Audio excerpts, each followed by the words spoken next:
I'm so hungry, she whispered, and without a second thought, a broke single dad split his only sandwich with her, not knowing she was the powerful bank CEO about to take everything he had. Before we get into the story, comment below where in the world you are watching from today. The morning sun struggled to pierce through the thin curtains of the Harper home, casting weak shadows across the worn linoleum floor. Wade Harper's eyes opened before his alarm, a habit formed from years of early mornings at the garage. The springs of his old mattress creaked as he sat up, his joints protesting the cold that had settled into the house overnight. He pulled on his work shirt, the fabric thin from countless washes, and made his way to the kitchen.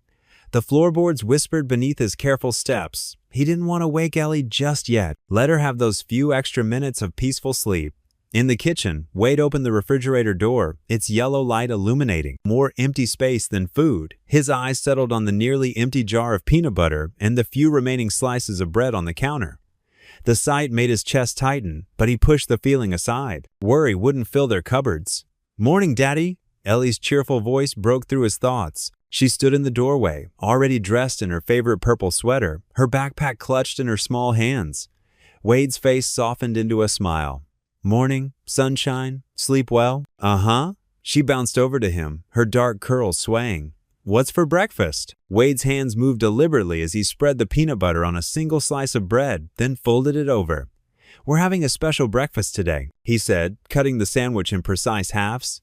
"Remember how Mom used to say, sharing makes everything taste better?" Ellie's eyes brightened at the mention of her mother. "She always shared her cookies with me, even when they were her favorite kind." "That's right." Wade handed her half of the sandwich. And you know what? She was absolutely right about sharing. They sat at their small kitchen table, the morning light growing stronger. Wade watched as Ellie took small, careful bites, making her portion last. His heart swelled with pride and ached with worry all at once. She was so young, yet sometimes showed wisdom beyond her years. "Ready for school?" Wade asked as they finished their modest breakfast.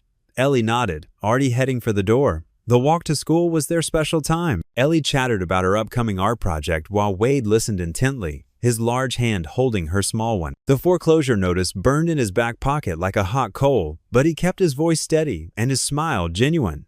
"And Mrs. Thompson says we can use any colors we want," Ellie continued, jumping over a crack in the sidewalk. "I'm thinking purple and gold, like a sunset."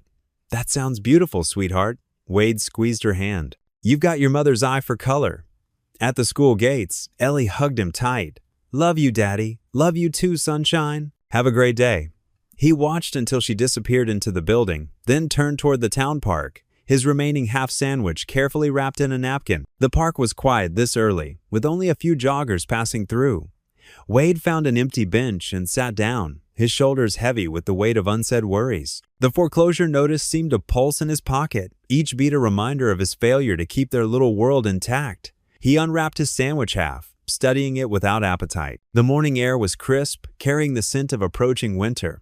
A well-dressed woman appeared, her heels clicking against the path as she approached the bench. Despite her expensive clothing, her face showed signs of exhaustion, dark circles under her eyes visible even through carefully applied makeup.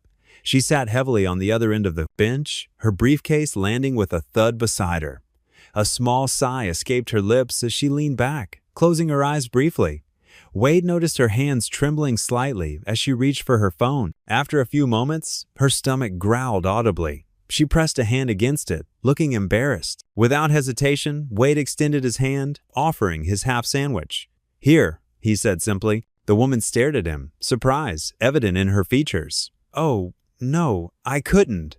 Please," Wade insisted quietly. "Sounds like you need it more than I do right now." She hesitated for another moment before accepting the wrapped sandwich. "Thank you," she said softly, her voice carrying a note of genuine gratitude. She took a small bite, then another, eating slowly and deliberately. Wade sat in comfortable silence, watching a pair of sparrows hop across the path. The woman finished the last bite and carefully folded the napkin. "I'm Judith," she said finally, turning to look at him with an expression of quiet admiration. Wade nodded, offering a small smile. "When you got nothing, kindness is the only thing you can afford." The afternoon sun painted long shadows across the elementary school's front lawn as Wade waited among other parents. His weathered hands were stuffed deep in his jacket pockets, shoulders hunched against the autumn chill.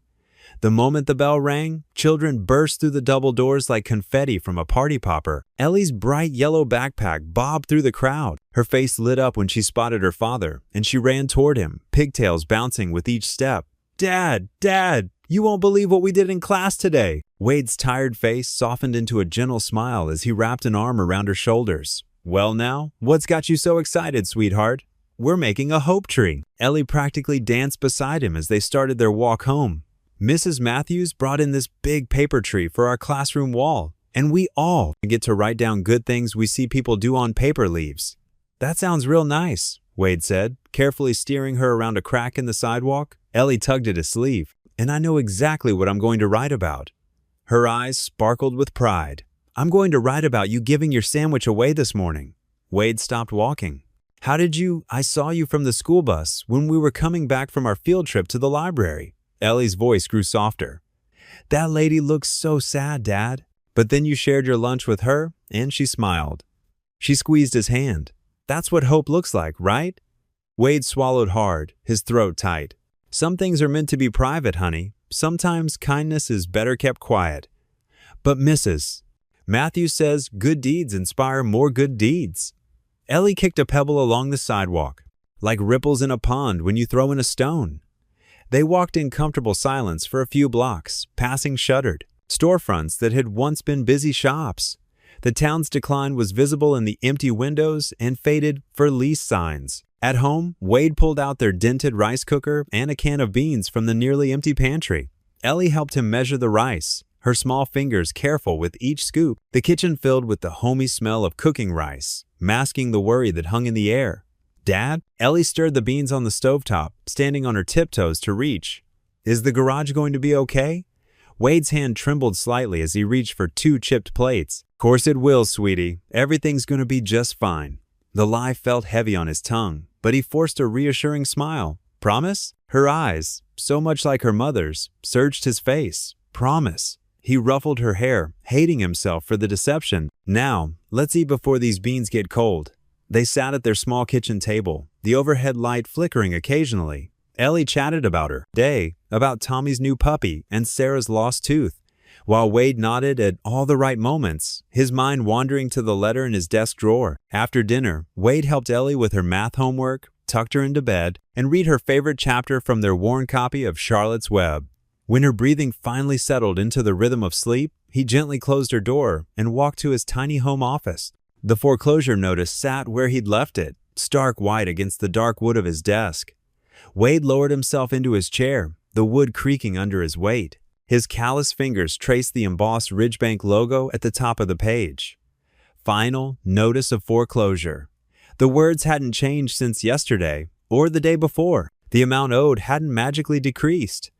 The deadline, just 2 weeks away, hadn't extended itself. Wade ran his hands over his face, feeling the rough stubble beneath his palms. How could he tell Ellie they might lose not just the garage, but their home? The mortgage on the house was tied to the business loan. When one went, both went. He'd built that garage from nothing, turning it into something his grandfather would have been proud of. Now it was slipping through his fingers like water. Across town, in the Renaissance Hotel's premium suite, Judith Maynard sat in front of floor-to-ceiling windows overlooking the city lights. A room service cart stood nearby, the silver dome still covering a barely touched meal that cost more than Wade's entire day of food. She couldn't shake the image of the man from the park, his quiet dignity, the way he'd shared his meager lunch without hesitation or expectation, the simple grace in his words about kindness. Her laptop hummed softly as she opened it. The Ridgebank internal database welcomed her with its familiar blue interface. Her fingers hovered over the keyboard before typing, "Wade Harper." The search results appeared instantly. Foreclosure ID 247891. Harper's Auto Repair and Restoration. Owner, Wade Harper. Status, Final Notice Issued. Judith stared at the screen, the sandwich from this morning sitting heavy in her memory. She thought about the way his hands had broken that simple peanut butter sandwich so carefully, sharing what little he had while facing the loss of everything. The next morning dawned crisp and clear, with frost crystallizing on windshields across town. Wade and Ellie walked their familiar route to school, their breath forming little clouds in the cold air. Ellie skipped ahead, stopping every few feet to examine something that caught her eye. a particularly crunchy leaf, a sparkly patch of frost, or a brave flower still blooming despite the cold. "Dad, look!" Ellie pointed to a cardinal perched on a nearby fence. "It's so red against all the brown." Wade smiled, his eyes crinkling at the corners. "Sure is, sweetheart. Nature's got its own way of bringing color to gray days." After dropping Ellie off with a tight hug and watching her disappear into the school building, Wade turned toward the park. He hadn't planned to return to yesterday's bench, but his feet carried him there anyway. The morning sun had barely begun to warm the wooden slats when he sat down. He closed his eyes, letting the weak sunlight wash over his face. The sound of footsteps crunching on fallen leaves made him look up. There stood Judith, looking different from yesterday, still elegant in her tailored coat, but somehow softer around the edges. She carried a paper bag in her hands. "Good morning," she said, a tentative smile on her face. "I hoped I might find you here." Wade straightened, touching the brim of his worn baseball cap. "Ma'am, please, it's just Judith." She held up the paper bag. "I brought breakfast. Several kinds of sandwiches, actually. I wasn't sure what you might like." Wade's first instinct was to decline, but something in her expression made him pause. She wasn't offering charity. There was a question in her eyes, almost a plea. "That's mighty thoughtful of you," he said, moving over to make room on the bench. Judith sat down, placing the bag between them. "Actually, I had an ulterior motive," she admitted, pulling out wrapped sandwiches. "I'm doing interviews for a human interest article about small towns and economic challenges. Would you mind talking with me?" Wade accepted a sandwich, noting how she'd chosen quality bread and fresh ingredients. "Not sure I'd have much to say. That's interesting."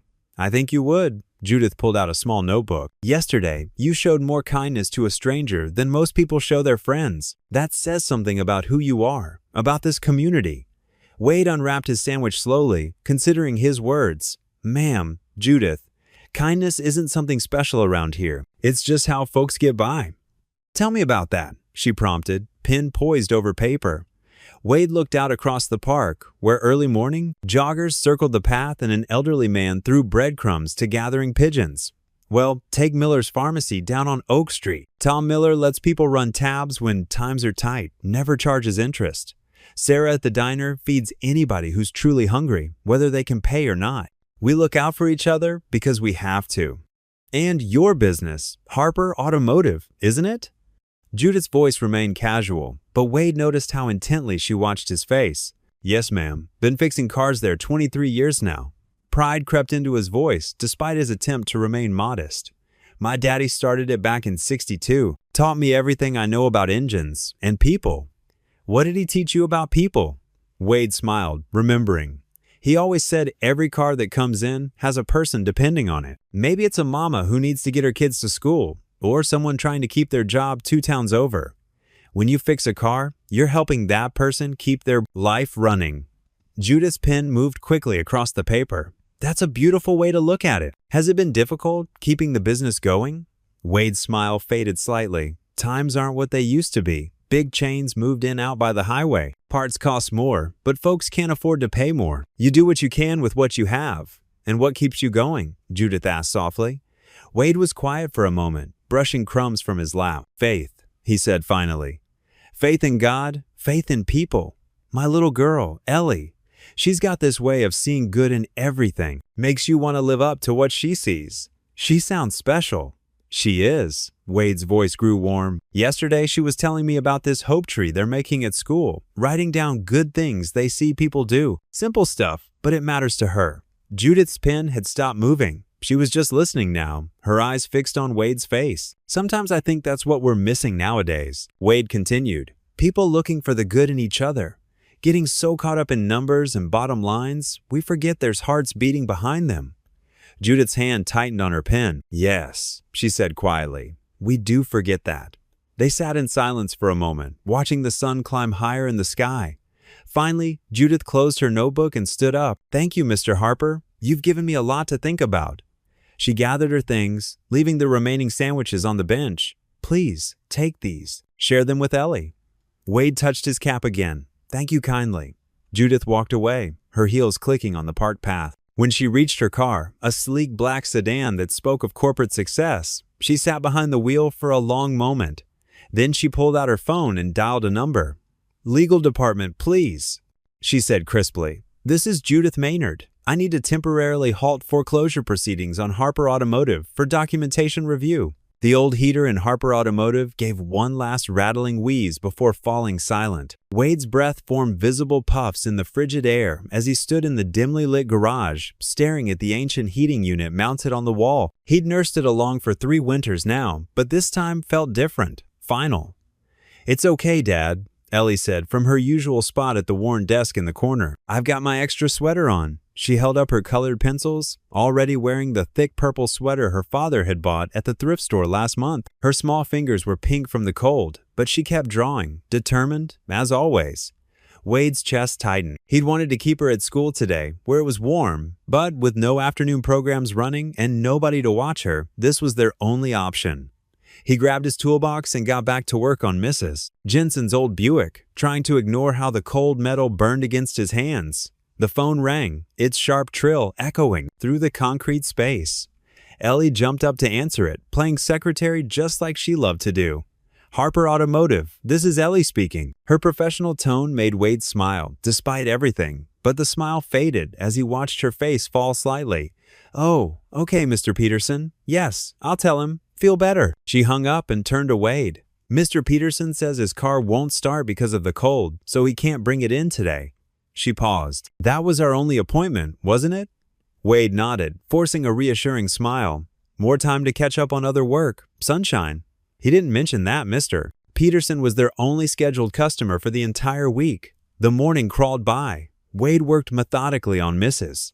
Jensen's car, while Ellie drew picture after picture, occasionally blowing on her hands to warm them. The only sounds were the clink of tools and the scratch of colored pencils on paper. Just before noon, the bell above the door chimed. A man in a crisp navy suit walked in, looking severely out of place among the oil-stained concrete and old tools. He carried a leather portfolio and wore an ID badge that read, "City Inspector." "Mr. Harper?" The man's voice was clipped, professional. "I'm Thomas Reed from the Department of Building Safety. We've had some concerns about this facility." Wade's stomach dropped, but he kept his voice steady. "What kind of concerns?" "Routine inspection," Reed said, though his expression suggested otherwise. He pulled out a clipboard and began moving through the garage, making notes and taking pictures with his phone. Wade watched helplessly as the inspector documented every crack in the concrete, every outdated fire extinguisher, every non-compliant electrical outlet. Ellie had stopped drawing, her eyes wide as she watched the inspector work. Wade gave her what he hoped was a convincing wink, but his hands were trembling slightly as he wiped them on his work rack. After 20 minutes, Reed cleared his throat. "Mr. Harper, I'm afraid there are several code violations that need immediate attention." He began reading from his list. "Insufficient ventilation system, outdated electrical wiring, non-compliant waste oil disposal system, missing emergency lighting." The list went on. Each item felt like another nail in the garage's coffin. Wade knew the cost of fixing even one of these violations would be more than he could manage. "You have 7 days to bring these items up to code," Reed concluded, tearing off a carbon copy of his report. "Failure to comply will result in immediate closure of the facility." Wade took the paper, careful to keep his face neutral. "Thank you for your time," he managed to say. As soon as the inspector left, Ellie bounded over. "What did he say, Dad? Is everything okay?" Wade quickly folded the paper and tucked it into his back pocket. "Just some paperwork, sunshine, nothing to worry about." The lie tasted bitter in his mouth, but he couldn't bear to see fear in those trusting eyes. "How about you show me what you've been drawing?" Ellie's face lit up as she retrieved her latest artwork. While she explained the detailed scene, she'd created a bright summer day with butterflies and flowers. Wade's mind raced through calculations he'd already done 100 times. There was no way to afford these repairs, not with the bank breathing down his neck, not with winter killing his business. The afternoon passed in a blur of cold fingers and worried thoughts. Wade sent Ellie home with their elderly neighbor, Mrs. Martinez, when school would have normally ended, promising to be home for dinner. Then he stayed, working late into the night, trying to squeeze a few more dollars out of the repairs he could still complete. The garage lights cast harsh shadows across the empty parking lot as Wade hunched over engines and crawled under cars. His fingers were numb, his back ached, but he kept working. Each turn of a wrench felt like fighting against an impossible tide, but he couldn't stop. This garage wasn't just a building, it was his father's legacy, Ellie's future. their only chance. Outside in the growing darkness, Judith sat in her car, watching the solitary figure move through the garage. The heat in her luxury vehicle was running full blast, but she felt cold watching Wade work in the freezing building. His determination was visible even from a distance. The way he kept going, despite everything. The way he protected his daughter from harsh realities. The way he offered kindness, even when he had nothing left to give. She gripped her steering wheel tighter, whispering into the darkness of her car, "You deserve better." The Saturday morning sun cast long shadows across the church parking lot as Wade and Ellie made their way up the worn concrete steps. Wade's shoulders hunched slightly, his work-roughened hands stuffed deep in his jacket pockets. He'd never imagined himself here, needing help from the food pantry. But Ellie's needs came before his pride. "Look, Dad." Ellie pointed to the colorful paper chains decorating the church entrance. "We made those in Sunday school last week." Her breath formed little clouds in the crisp morning air, but her smile was warm enough to melt winter itself. Pastor Neil stood at the entrance, his kind eyes crinkling at the corners as he greeted everyone by name. His silver hair caught the morning light, and his well-worn sweater had seen better days. But somehow, he always managed to look dignified. "Wade, Ellie?" Pastor Neil's voice carried genuine warmth as he stepped forward to shake Wade's hand. "So good to see you both this morning." Ellie gave the pastor a quick hug before darting inside to where other children were playing in the church's community room. Wade watched her go, grateful for her resilient spirit. "Wade," Pastor Neil said softly, pressing an envelope into his hand, "a donor asked me to give this to you. And before you say no," he added, seeing Wade's expression, "remember that sometimes being blessed allows us to bless others." Wade's throat tightened as he felt the envelope's contents. $40. That would mean the difference between having gas in his truck or walking to work next week. "Pastor, just say thank you, Wade," Pastor Neil said gently. "That's all the donor wants." Inside the church basement, volunteers moved efficiently between shelves, stocked with canned goods and dry staples. The space smelled of coffee and fresh-baked cookies someone had brought for the volunteers. Wade noticed a familiar figure among them. The woman from the park, Judith, was carefully arranging boxes of cereal on a shelf. She wore simple jeans and a sweater today instead of her usual business attire, but something about her still seemed out of place among the other volunteers. Her movements were precise, almost mechanical, as if she was trying too hard to appear casual. Ellie's voice carried across the room as she played with two other children near the craft table. "My daddy fixed Mrs. Johnson's car last week, even though she couldn't pay right away," she was saying proudly. "He said sometimes people need help more than we need money." Judith's hands stilled on the cereal box she was holding. Her face remained carefully composed, but something flickered in her eyes, a mix of admiration and what looked surprisingly like pain. "And last month," Ellie continued, her small voice clear in the quiet space, "when Mr. Peters' wheelchair broke, Daddy stayed late 3 nights, fixing it perfect, even though Mr. Peters could only pay with homemade bread." Wade busied himself selecting items from the shelves, pretending not to hear his daughter's words. But he noticed how Judith's movements had become less certain, her fingers trembling slightly as she arranged the boxes. The morning continued quietly. Families came and went, receiving their groceries with grateful thanks. Wade accepted a bag of essentials with quiet dignity, adding them to the canvas tote he'd brought. He watched as Ellie helped younger children with their art projects, her natural kindness shining through in every interaction. Judith moved between tasks, helping where needed, but her eyes kept returning to Wade and Ellie. She seemed particularly affected whenever she overheard snippets of Ellie's cheerful chatter about her father's generosity.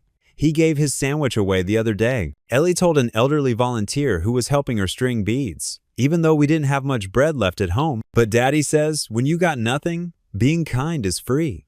Judith turned away abruptly at these words, her hand coming up to cover her mouth. She disappeared into the storage room for several minutes, and when she emerged, her eyes were slightly red. As the morning wound down and families began to leave, Pastor Neil watched the interactions with thoughtful eyes.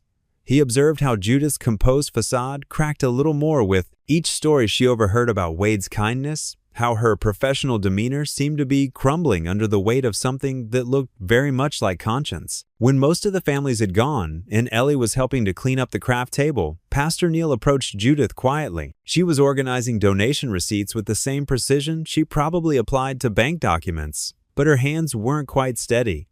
"Could I have a word?" he asked softly, gesturing toward his office. Inside the small room, with its walls lined with books and a window that looked out over the church garden, Pastor Neil closed the door gently. Judith stood near his desk, her fingers worrying the edge of her sweater, a nervous gesture that seemed at odds with her usual poise. "I know who you are, Judith Maynard," he said simply, his voice kind but firm. "Does Wade?"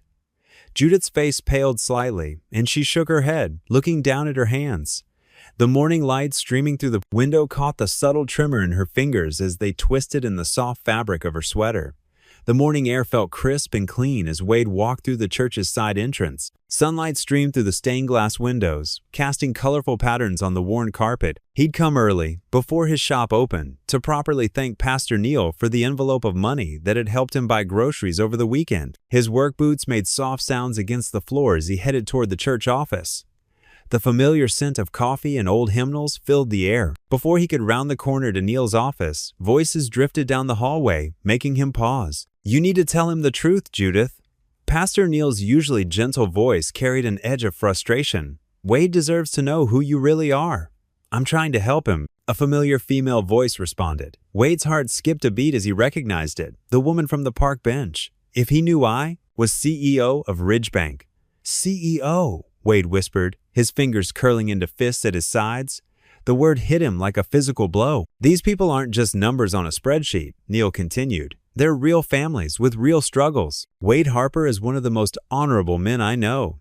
"Don't you think I see that now?" Judith Maynard's voice cracked with emotion. "That's why I've been trying to find a way to—" Wade stepped around the corner, unable to listen anymore. Both Pastor Neil and Judith fell silent at his appearance. Judith's face drained of color as their eyes met. "Wade," she breathed, taking a step toward him. "Please, let me explain." "Explain what?"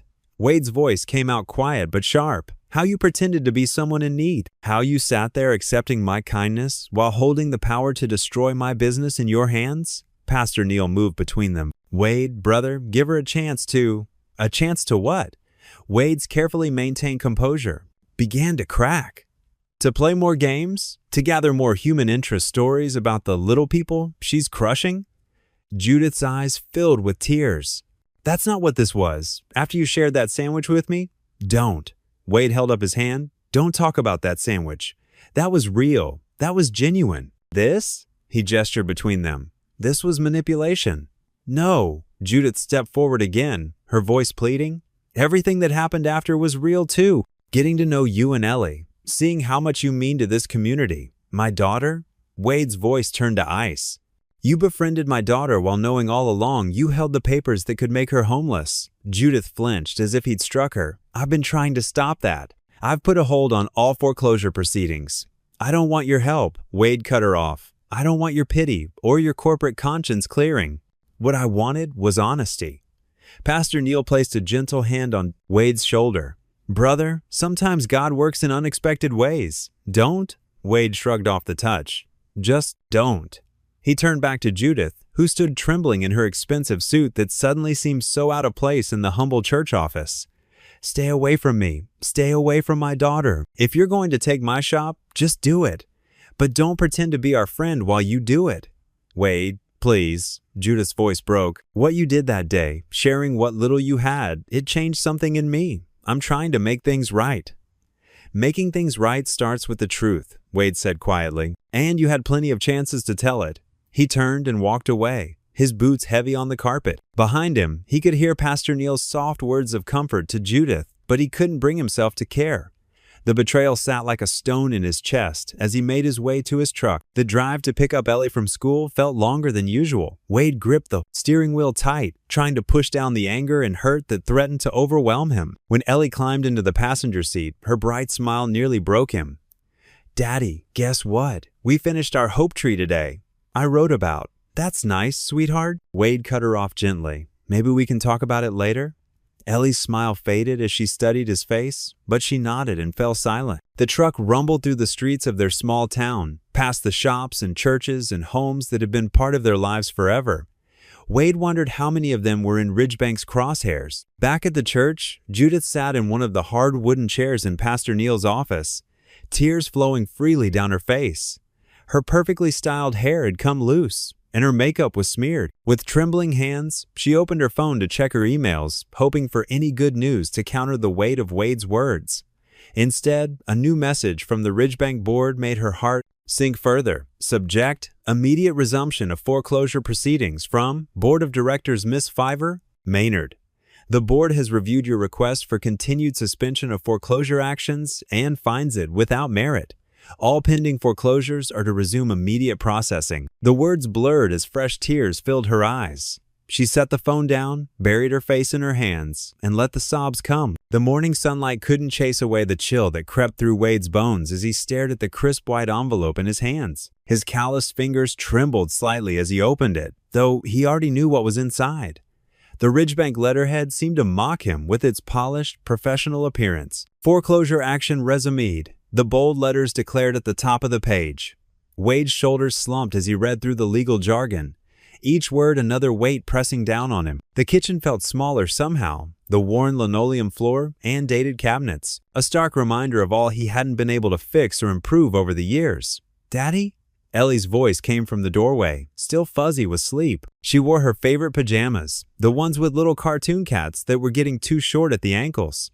"Is that another bank letter?" Wade quickly folded the paper and tried to smile, but his daughter knew him too well. She'd inherited her mother's ability to read right through his brave faces. "Come here, sweetheart," he said softly, pulling out a kitchen chair. "We need to talk about something important." Across town, in Ridgebank's gleaming corporate headquarters, Judith Maynard stood her ground before the board of directors. The mahogany conference table stretched between them like a barrier, and the morning light filtering through the floor-to-ceiling windows cast long shadows across the plush carpet. "These foreclosures are destroying communities," Judith argued, her voice steady despite her racing heart. "We have an opportunity to create sustainable payment plans that benefit both the bank and our customers." "Miss Maynard," Chairman Roberts interrupted, his silver hair catching the light as he leaned forward, "your recent behavior has been concerning. This isn't a charity organization." "No," Judith agreed, straightening her spine. "It's a community bank. The word community used to mean something here." She pulled out a thick folder and placed it on the table.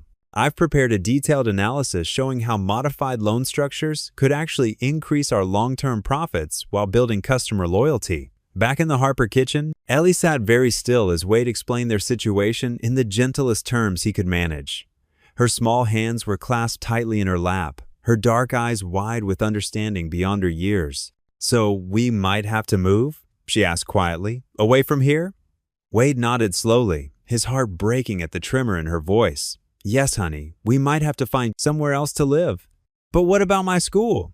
Ellie's lower lip quivered slightly. "What about Miss Thompson's class in the Hope Tree Project? And Jenny and Sarah?" Wade couldn't answer. The words stuck in his throat like thorns. Instead, he reached across the table and covered her small hands with his larger one, trying to convey comfort through touch when words failed him. In the Ridgebank boardroom, Judith stood her ground as the directors exchanged glances. Chairman Roberts drummed his fingers on the polished table surface, his expression calculating. "You're willing to stake your career on this?" "Experiment in compassion?" he asked, raising an eyebrow. "I am," Judith replied without hesitation. "If I can't prove that modified payment plans and community investment are profitable within 2 weeks, I'll tender my resignation," the board members murmured among themselves. Finally, Roberts nodded curtly. "2 weeks, Miss Maynard. But understand this, chap. If you fail, we'll not. Only accept your resignation. We'll accelerate all pending foreclosures." Judith felt her stomach clench, but kept her expression neutral. "Understood, sir." The day dragged on, heavy with worry and uncertainty. Wade worked in his garage, trying to focus on the few repairs he had scheduled, but his mind kept drifting to practical concerns. Where would they live? How would he find work in a new town? How could he keep Ellie in a stable school? Evening came too quickly, bringing with it the familiar routine of dinner preparation. Wade heated up a can of soup and made grilled cheese sandwiches, the simple meal stretching their dwindling groceries another day. Ellie was quieter than usual as they ate, pushing her soup around with her spoon. Then, without warning, she slid off her chair and ran to her room. Wade heard paper rustling, followed by the soft pat of her feet as she returned. "I made this for you today," she said, holding out a piece of paper. Wade carefully wiped his hands and took the drawing. His vision blurred as he looked at it, their garage rendered in careful crayon strokes. surrounded by red and pink hearts. Ellie had drawn their old pickup truck out front, and two stick figures holding hands, one tall, one small. At the top, in her best handwriting, she'd written, "Harper and Daughter Auto Shop." "We just need hope, right, Daddy?" Ellie asked softly, echoing the message from her school's Hope Tree project.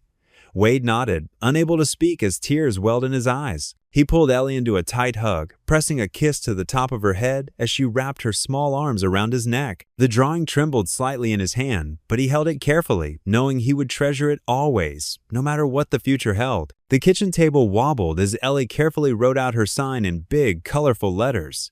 Her tongue stuck out slightly in concentration, rainbow markers scattered around her like fallen leaves. Wade watched from the doorway, his heart aching at her determination. "How do you spell business, Daddy?" Ellie asked, looking up with those earnest brown eyes. "Business." Wade spelled out slowly, walking over to peek at her work. The sign read, "Ellie's Lemonade Stand, Save Daddy's Garage," with little hearts and wrenches drawn in the corners. "Is it okay if we set up outside the shop?" Her voice was small but hopeful. "Maybe some of your customers will want lemonade while they wait." Wade knelt beside her chair, placing a gentle hand on her shoulder. "Sweetheart, you don't have to do this. The garage. It's not your problem to fix. But we're a team, right?" Ellie's chin lifted stubbornly. "You always say helping others makes everything better, so now it's my turn to help."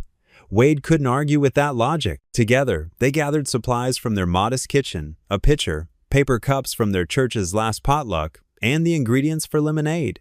Wade contributed the last of their sugar, watching as Ellie carefully measured and stirred. The morning air was crisp as they set up a card table outside Harper Automotive. Wade positioned it where passing cars could easily see Ellie's bright sign. She arranged everything just so: pitcher in the center, cups in neat stacks, and a mason jar labeled "Thank You" for money. "Perfect," Ellie declared, stepping back to admire her handiwork. She wore her favorite yellow dress, the one that matched her sunny spirit. The first hour was quiet. Wade worked on Mrs. Johnson's old Buick while keeping an eye on Ellie through the garage door. She waved at every passing car with unwavering enthusiasm. Then old Mr. Peterson from the hardware store shuffled over. "Well, what do we have here? Would you like some lemonade, Mr. Peterson?" Ellie's face lit up. "It's fresh squeezed." "Fresh squeezed, you say?" He pulled out his wallet. "How much?" $1, please. But you can give more if you want to help save Daddy's garage." Mr. Peterson looked at Wade, then back at Ellie. Without a word, he placed a $20 bill in the jar. "Keep the change, sweetheart. Best lemonade in town." Word spread quickly in their small community. Soon, a steady stream of familiar faces appeared. Teachers from Ellie's school, regulars from church, neighbors they'd helped over the years. Each one had a kind word and a contribution. Mrs. Martinez from the bakery brought fresh cookies to go with the lemonade. "On the house," she insisted, patting Ellie's cheek. "Your father fixed my delivery van last month and wouldn't take extra for working late." By noon, Sarah Chin from the local newspaper showed up with her camera. "Mind if I take a few pictures?" she asked. "We could use a heartwarming story about community spirit." Ellie posed proudly beside her stand while Sarah snapped photos. "Can you tell me why you started this?" Sarah asked, notebook in hand. "Because everyone needs help sometimes," Ellie answered simply. "And Daddy always helps others, so now it's his turn." Wade had to turn away, pretending to check something under the Buick's hood as his eyes grew misty. Throughout the afternoon, more people came. Some Wade recognized, others were strangers who'd heard about the stand. One well-dressed woman lingered at the edge of the crowd. She slipped a $50 bill into the jar when no one was looking, but Wade caught a glimpse of Judith's face before she hurried away. The sun was setting when Wade finally convinced Ellie to pack up.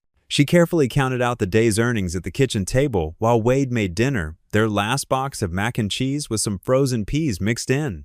$237, Ellie announced proudly, arranging the bills in neat stacks. "That's a lot, right?"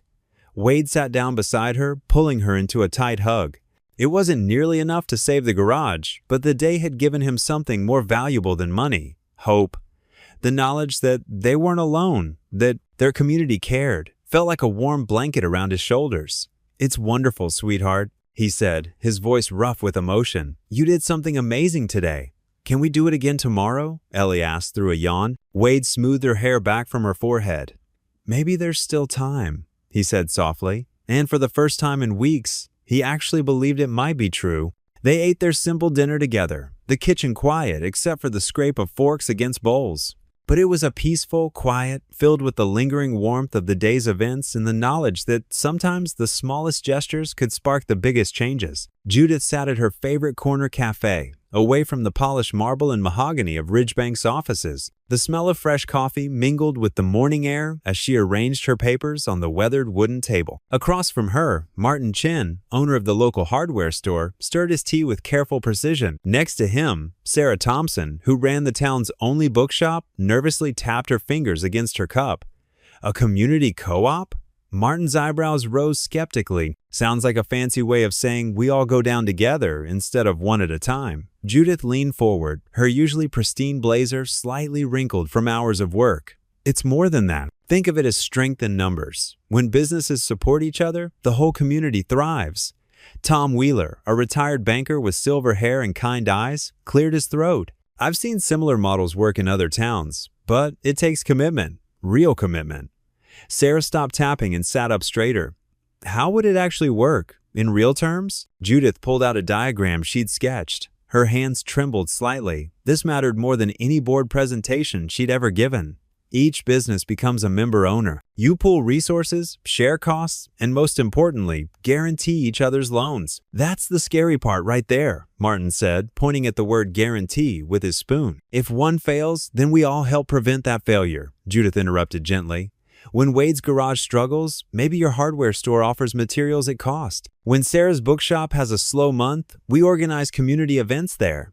Tom nodded slowly, his banker's mind calculating. The risk is spread out, but so are the rewards. It's not just about surviving, it's about growing together. Exactly, Judith said, warming to his understanding. And Ridgebank would offer preferential rates to co-op members, lower than anything you could get individually.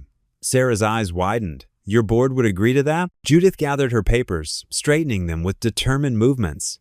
That's my next battle, but first, I needed to know if you would consider it. The three exchanged glances. Martin spoke first, his initial skepticism softening. If, and that's a big if, you can get the bank to agree, I'm willing to learn more. Count me in too, Sarah added quietly. We've all seen too many going out of business signs lately. Tom pulled out a pen and started making notes on a napkin. The structure would need careful planning, monthly meetings, clear bylaws, transparent accounting. Judith felt hope flutter in her chest as they began discussing details. This was just the beginning, but it was a start. 3 hours later, she stood in Ridgebank's executive conference room, facing the board. The familiar smell of leather chairs and wood polish now felt suffocating. 8 pairs of eyes stared back at her, most hostile, a few merely bored. A pilot program? Richard Maxwell, the board chairman, repeated her words with thinly veiled disdain. Miss Maynard, we're a bank, not a social experiment. Judith stepped closer to the projection screen, showing her presentation. It's sound business strategy. When communities thrive, banks profit. Our foreclosure rates are destroying long-term value. Our foreclosure rates are protecting shareholder interests, Patricia Wells countered from her seat near the chairman. Are they? Judith clicked to her next slide. Look at these numbers. Every foreclosure triggers a ripple effect. Property values drop. Other businesses struggle. Tax revenues fall. We're creating the very conditions that lead to more defaults. The youngest board member, David Torres, leaned forward. The co-op model is interesting, but risky. How do we ensure compliance? 2 weeks, Judith said firmly. Give me 2 weeks to prove it can work. One town, one pilot program. If it fails, I'll resign. A murmur ran through the room. Maxwell's eyes narrowed. You'd stake your career on this? Yes. Judith's voice didn't waver. Because I believe it's not just the right thing to do, it's the smart thing to do. The board members exchanged glances. Maxwell spoke after a long pause. 2 weeks, one town. You'll provide daily updates and full transparency of all transactions. Agreed. Judith gathered her materials, her hand steady despite her racing heart. And Judith, Maxwell called as she reached the door. When this fails, and it will, your resignation letter should be on my desk the same day. She nodded once and left the room. In her office, she immediately began pulling files, her computer screen filling with spreadsheets and legal documents. The co-op would need bylaws, membership agreements, loan structures, Her fingers flew over the keyboard as she worked. A photo caught her eye, the newspaper clipping of Ellie's lemonade stand. The little girl's determined smile, Wade's weathered hands helping her arrange cups. This wasn't just about numbers anymore. It was about people. Judith opened a new document and typed Harper Automotive Refinancing Proposal at the top. If the co-op was going to work, she needed a success story, and she knew exactly where to start. She reached for her phone to call Tom Wheeler. They had 2 weeks to prove that compassion could be profitable. 2 weeks to save not just Wade's garage, but maybe the whole town. As she dialed, Judith glanced again at the newspaper photo. The words Wade had spoken to her that first day in the park echoed in her mind. When you got nothing, kindness is the only thing you can afford. She was about to prove that kindness, properly structured, could afford quite a lot. The church basement buzzed with warmth and chatter as families gathered for the Friday night spaghetti dinner. Paper plates clinked against plastic utensils, and the rich aroma of tomato sauce and garlic bread filled the air. Children darted between folding tables draped with red checkered cloths while parents chatted in small groups. Wade Harper stood in line with Ellie, his weathered hands holding 2 plain white plates. His daughter bounced on her toes, her small fingers wrapped around the piece of paper she'd brought from school. The Hope Tree message felt like it was burning a hole in her pocket. "Daddy, when can I read mine?" Ellie whispered, tugging at his worn flannel shirt. Her eyes sparkled with anticipation. "After dinner, sweetheart," Wade replied softly. "Pastor Neil said all the kids will get their turn." Mrs. Peterson, one of the church volunteers, smiled warmly as she ladled generous portions of spaghetti onto their plates. "Extra meatballs for you both," she said with a wink. "Growing girls need their protein." Wade nodded gratefully, knowing the extra food wasn't by chance. The whole church had been quietly looking out for them since Sarah passed away. They found seats at a table near the front, joining the Martinez family. Their son Miguel was in Ellie's class, and the 2 children immediately launched into an animated discussion about their Hope Tree messages. At the back of the room, partially hidden behind a support column, Judith Maynard sat alone. She'd slipped in quietly, wearing casual clothes, instead of her usual business attire. Her heart ached watching Wade and Ellie together, seeing the gentle way he made sure his daughter had everything she needed before taking a bite himself. Pastor Neil moved through the room, stopping at each table to chat and laugh with his congregation. When he reached Wade's table, he placed a gentle hand on Ellie's shoulder. "Are you ready to share your message with everyone tonight?" Ellie nodded enthusiastically, her brown curls bouncing. "I practiced it 3 times. After the plates were cleared and the dessert table had been thoroughly raided by the children, Pastor Neil stood at the small podium. "Friends, as you know, our elementary school has been working on something special called the Hope Tree. Tonight, we're blessed to have some of our young people share their messages of hope with us." One by one, children stood and read their messages. Some spoke of friends sharing lunch, others of helping with homework or being kind to new students. Each story brought smiles and gentle applause. When it was Ellie's turn, she walked to the front with determination in every step. Her small fingers smoothed out her paper, and she took a deep breath. "My Hope Tree message is about my daddy," she began, her voice clear and strong. "My daddy gave his only sandwich away." The room fell silent. Wade felt his chest tighten as Ellie continued. "We didn't have much food that morning, but Daddy shared anyway. He didn't know I saw him in the park, but I did. He gave his half of our sandwich to someone who was hungry." Ellie's eyes found her father's. "That's what hope looks like to me." Several women wiped tears from their eyes. Mr. Johnson, the hardware store owner, cleared his throat gruffly. Wade sat very still, his own eyes glistening. Pastor Neil stepped forward, placing his arm around Ellie's shoulders. "Thank you, Ellie. Your daddy teaches us all about generosity." He paused, looking around the room. "Friends, I've been praying about our community, about Wade and others who are struggling. What if we organized a festival, a real town gathering to raise funds for our neighbors in need?" Excited murmurs filled the room. Mrs. Peterson immediately volunteered her famous pies. The Martinez family offered to coordinate games and entertainment. "I've already received word," Pastor Neil announced, holding up an envelope, "of an anonymous donation of $5,000 to get us started." Gasps and applause erupted. Wade's head snapped up in surprise. In the back of the room, Judith sat very still, her heart racing. She'd arranged the donation through a shell company name, making sure it couldn't be traced back to her or the bank. "God works in mysterious ways," Pastor Neil continued, his eyes scanning the room knowingly. "Sometimes hope comes from unexpected places."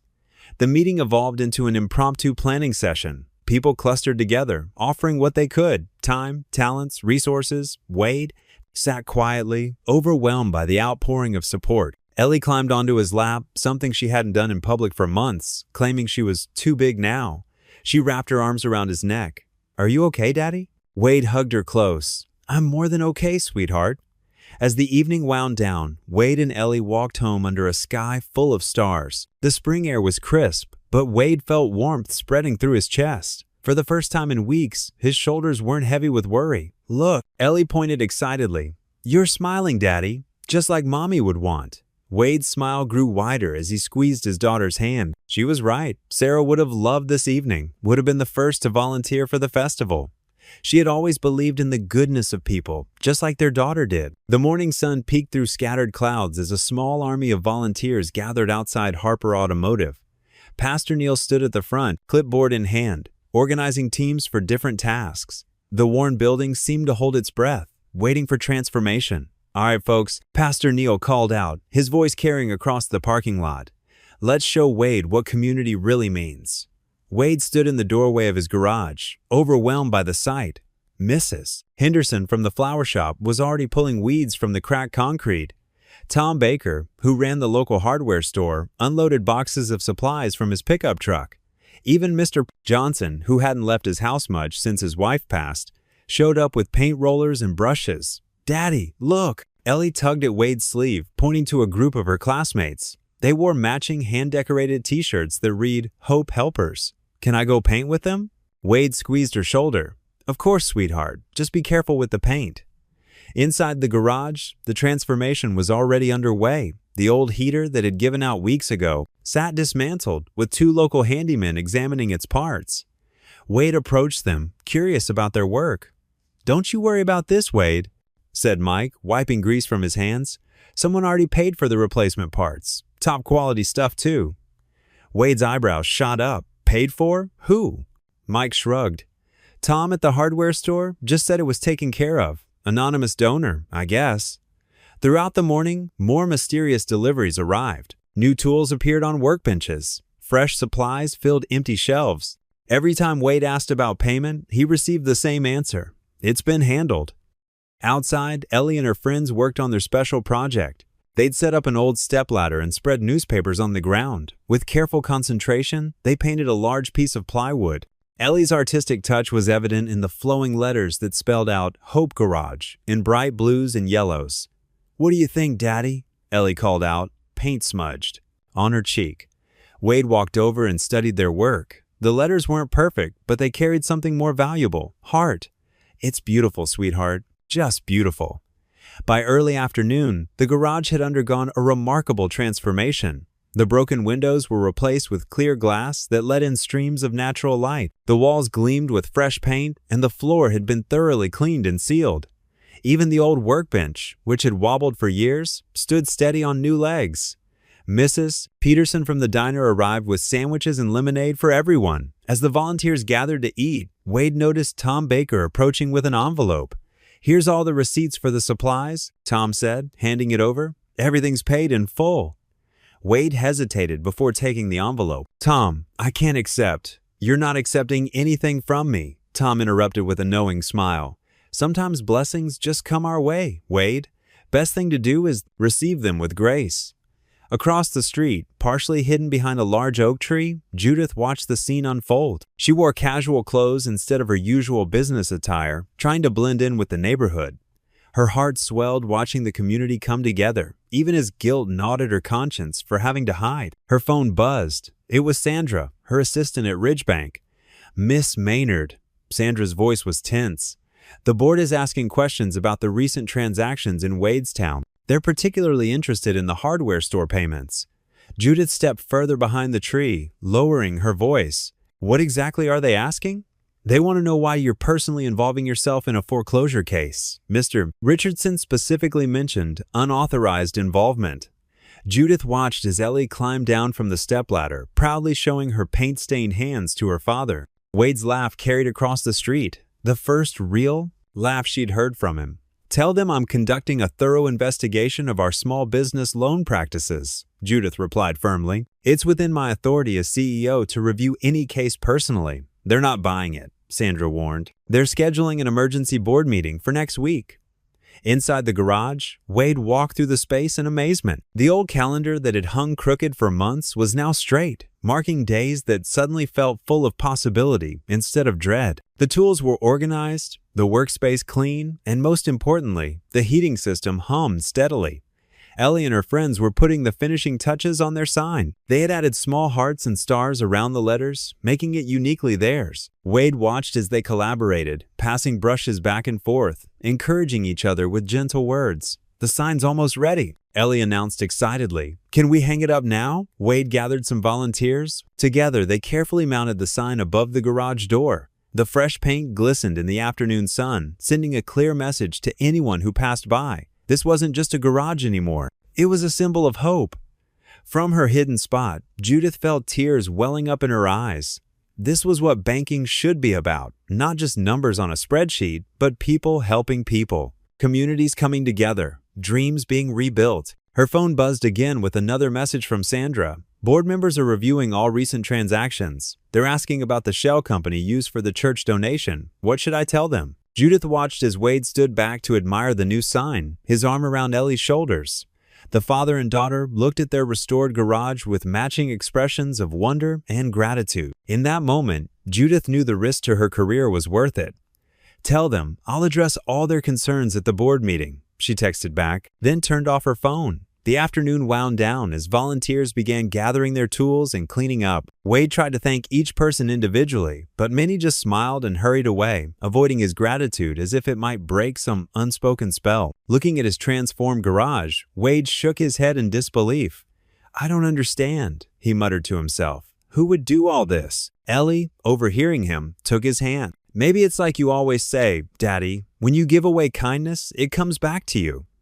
Wade squeezed her hand, remembering a shared sandwich on a cold morning that felt like a lifetime ago. He didn't know who was behind all this generosity, but he felt something he hadn't experienced in a long time: hope. The late afternoon sun painted the entire town square in warm, honeyed hues as the first notes of music drifted through the crisp autumn air. Local band The Ridge Runners had set up their instruments on a makeshift stage, constructed from borrowed lumber and plywood, their weathered sound system, courtesy of the high school auditorium. The lead guitarist's fingers danced across the strings, pulling out cheerful country melodies that seemed to lift the spirits of everyone within earshot. The festival had transformed the usually quiet square into a bustling carnival of community spirit. The rich aroma of grilled hamburgers sizzled on portable grills, while the sweet scent of fresh popcorn mingled with the cotton candy machine's sugary perfume. Mrs. Henderson from the Methodist Church had set up a baking station, and the smell of her famous chocolate chip cookies competed with the savory barbecue smoke for attention. Everywhere Wade looked, neighbors had turned out with folding tables, handmade signs, and generous hearts. Wade Harper stood at his automotive diagnostic station, nothing more than a simple folding table positioned strategically outside his garage bay. His weathered, oil-stained hands moved with the practiced ease of 2 decades as he checked the dipstick in Mrs. Peterson's aging Buick. The car had seen better days, its faded blue paint telling stories of countless miles and faithful service. He wiped the metal clean and slid it back into place with a soft click. Looks like you're due for a change in about 500 miles, he said, offering Mrs. Peterson one of his gentle, reassuring smiles. But she's running just fine otherwise. This old girl's got plenty of life left in her. Mrs. Peterson's eyes crinkled at the corners as she beamed back at him. Oh, Wade, she said, pressing a crisp $20 bill into the clear donation jar that already contained a growing collection of bills and coins. You've kept this old beauty running for 10 whole years now, through thick and thin. Lord knows what I would have done without you. We simply cannot lose you in that garage of yours. The sincerity in her voice made Wade's chest tighten with emotion he tried to keep hidden. Across the square, Ellie darted between the festival booths like a bright butterfly, her face absolutely glowing with pure excitement. She wore a special Save Harper automotive t-shirt that Sarah from the diner had specially made for her using fabric markers and iron-on letters. The shirt hung loose on her small frame, a size too big, but she wore it with the pride of a knight donning armor. It made her feel important, like she was part of something much bigger than herself, something that mattered. Daddy, Daddy! she called out breathlessly, her sneakers slapping against the pavement as she ran toward Wade. Her small fist clutched a colorful handful of raffle tickets like precious treasures. Mr. Johnson from the bank said, "We've already raised over $2,000, and the festival's only been going for 2 hours." Wade wiped his hands methodically on a clean shop rag, his throat suddenly tight with overwhelming emotion. The numbers seemed impossible, almost too good to believe. That's wonderful, sweetheart," he managed, his voice barely above a whisper. He couldn't bring himself to say more without his voice breaking completely. The festival had sprawled organically across 3 full blocks of Main Street, with local businesses and residents setting up colorful booths and creative activities wherever space allowed. The hardware store had organized a nail-driving contest that drew cheers from spectators as participants tried to drive a nail with the fewest hammer strikes. The town library had arranged a massive book sale, with paperback novels and children's stories spread across several folding tables. Even old Mr. Turner, who rarely ventured from his house anymore, except for doctor appointments, had surprised everyone by setting up a small table selling mason jars of his legendary homemade pickles. Pastor Neil worked through the growing crowd with his characteristic energy, his booming voice carrying easily over the background music as he announced raffle prizes and publicly thanked every donor by name. Children weaved between adults' legs, their faces transformed into butterflies, tigers, and superheroes, thanks to the talented volunteers from the high school art club who had donated their time and supplies. "Hey there, Star Mechanic," Sarah called out from her bustling food booth, her voice full of cheerful pride. Steam rose from her grill as she flipped another batch of hamburgers. "These Harper's Hope burgers are selling like hotcakes." She created the special recipe just for the fundraiser, complete with her secret sauce and an extra layer of melted cheese, naming it after Wade's garage with the kind of thoughtfulness that made small towns special. Wade stood in the midst of it all, watching with quiet amazement that bordered on disbelief. These were his neighbors, people whose cars he'd serviced, whose doors he'd unstuck during winter freezes, whose batteries he'd jumped on cold Monday mornings, folks whose vehicles he'd kept running when their budgets were stretched thin, never once demanding payment he knew they couldn't afford. Now they'd all shown up, every single one of them, giving back in their own unique ways. As the sun began its slow descent toward the horizon, volunteers strung up twinkling lights overhead, creating a magical canopy that stretched across the entire square. The warm glow cast everything in a fairy tale light that made the evening feel almost sacred. Wade had just finished examining the transmission fluid on another neighbor's pickup truck when he noticed a familiar figure standing somewhat uncertainly near the edge of the crowd. Judith Maynard had traded her usual crisp business attire for casual clothes, well-fitted jeans, and a simple cream-colored blouse that made her look more approachable, more human. She maintained a respectful distance from Wade, clearly honoring his earlier request for space, but her eyes kept drifting toward the activity around his booth. Instead of approaching him directly, she made her way carefully through the crowd toward the children's craft table where Ellie sat. Wade watched from his position across the square as Judith knelt gracefully beside his daughter. Even from that distance, he could see the genuine gentleness in her posture, the way she lowered herself to Ellie's eye level. She reached into her pocket and withdrew something small that caught the string lights and sparkled briefly in her palm. Ellie's dark eyes widened with wonder as Judith carefully fastened what appeared to be a delicate charm bracelet around her small wrist. The little girl lifted her arm to examine the gift more closely, turning her hand this way and that to catch the light. Then, in a moment of pure spontaneity that only children possess, she threw her thin arms around Judith's neck in an impulsive, heartfelt hug. For just an instant, Judith's carefully composed facade cracked open like an eggshell, revealing the raw emotion she kept hidden underneath her professional demeanor.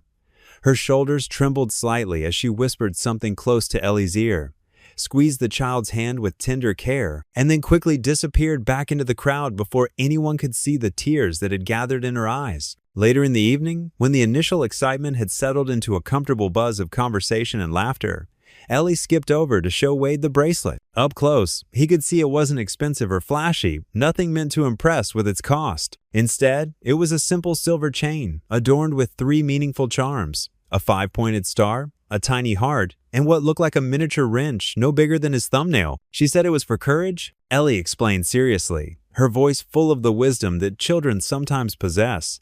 Because brave girls need special jewelry sometimes. Isn't that right, Daddy? Wade nodded, unable to speak past the tightness in his throat. The festival continued well into the evening, taking on an almost magical quality as darkness settled over the square. The donation jar filled to overflowing and was emptied into the secure lockbox in Pastor Neil's office, only to fill up again within the hour. People Wade barely knew faces he recognized, but names he struggled to remember came up to shake his calloused hand or share stories about times he'd helped them out of difficult situations. Mrs. Wilson, her gray hair perfectly curled despite the evening breeze, remembered with vivid detail how he'd fixed her ancient sedan at nearly midnight when she desperately needed to rush her beloved cat to the emergency veterinary clinic. Tom from the grocery store, his apron still bearing traces of the day's work, talked animatedly about the rainy afternoon when Wade had patiently taught his awkward teenage son how to change a flat tire in a puddle-filled parking lot. Each memory came attached to a monetary contribution, each shared story bound up with genuine hope for Wade's future. As the crowd gradually began to thin and the Ridge Runners shifted to softer, more contemplative melodies, Wade found himself standing at the very edge of the town square. The stars had emerged in the clear night sky, their ancient light twinkling alongside the modern string lights that still glowed overhead. The cool autumn air carried the lingering scents of the evening barbecue smoke, sweet cotton candy, and the crisp promise of the changing season. Ellie leaned heavily against his side, her small body warm and relaxed with exhaustion but radiating contentment.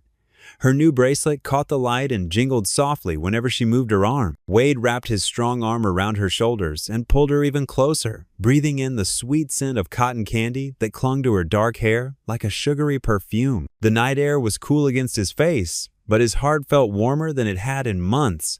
Looking up at the vast expanse of stars, stretching endlessly above them, he whispered quiet words of gratitude to whoever might be listening. Then he looked down at his precious daughter, this little person who had become his whole world, and felt something shift inside his chest, something that felt remarkably like hope. "Maybe we're gonna make it after all, sweetheart," he murmured, his voice barely audible over the distant music and the gentle murmur of the remaining crowd. The morning dawned gray and cold, a stark contrast to yesterday's festive warmth. In her corner office at Ridgebank's headquarters, Judith sat at her mahogany desk, her hands trembling as she read the notice that had just been delivered.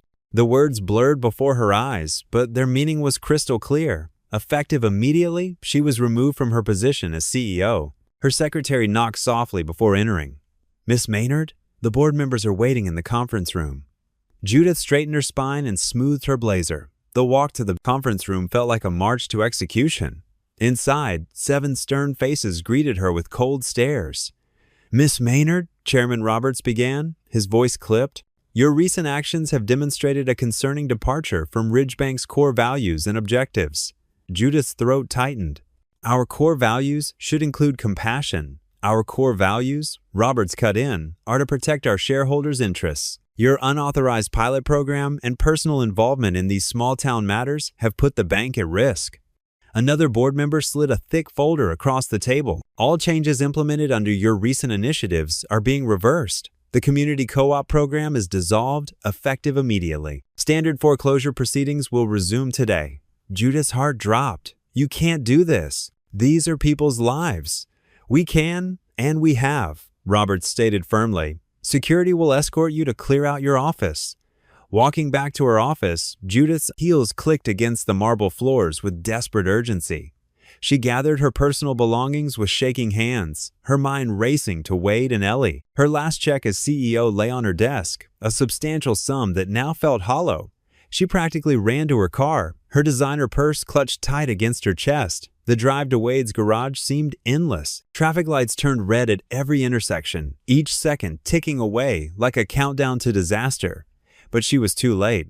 When she pulled up to Harper Automotive, her worst fears materialized before her eyes. A bank officer in a crisp suit stood on a stepladder, methodically hammering nails into boards across the garage doors. The sound echoed like gunshots in the quiet morning air. Ellie sat on the curb, her small shoulders shaking with sobs. The charm bracelet Judith had given her glinted in the weak sunlight as she clutched it close to her chest. Her school bag lay forgotten beside her, its cheerful butterfly pattern, mockery of the dark moment. Wade stood a few feet away, as still as a statue.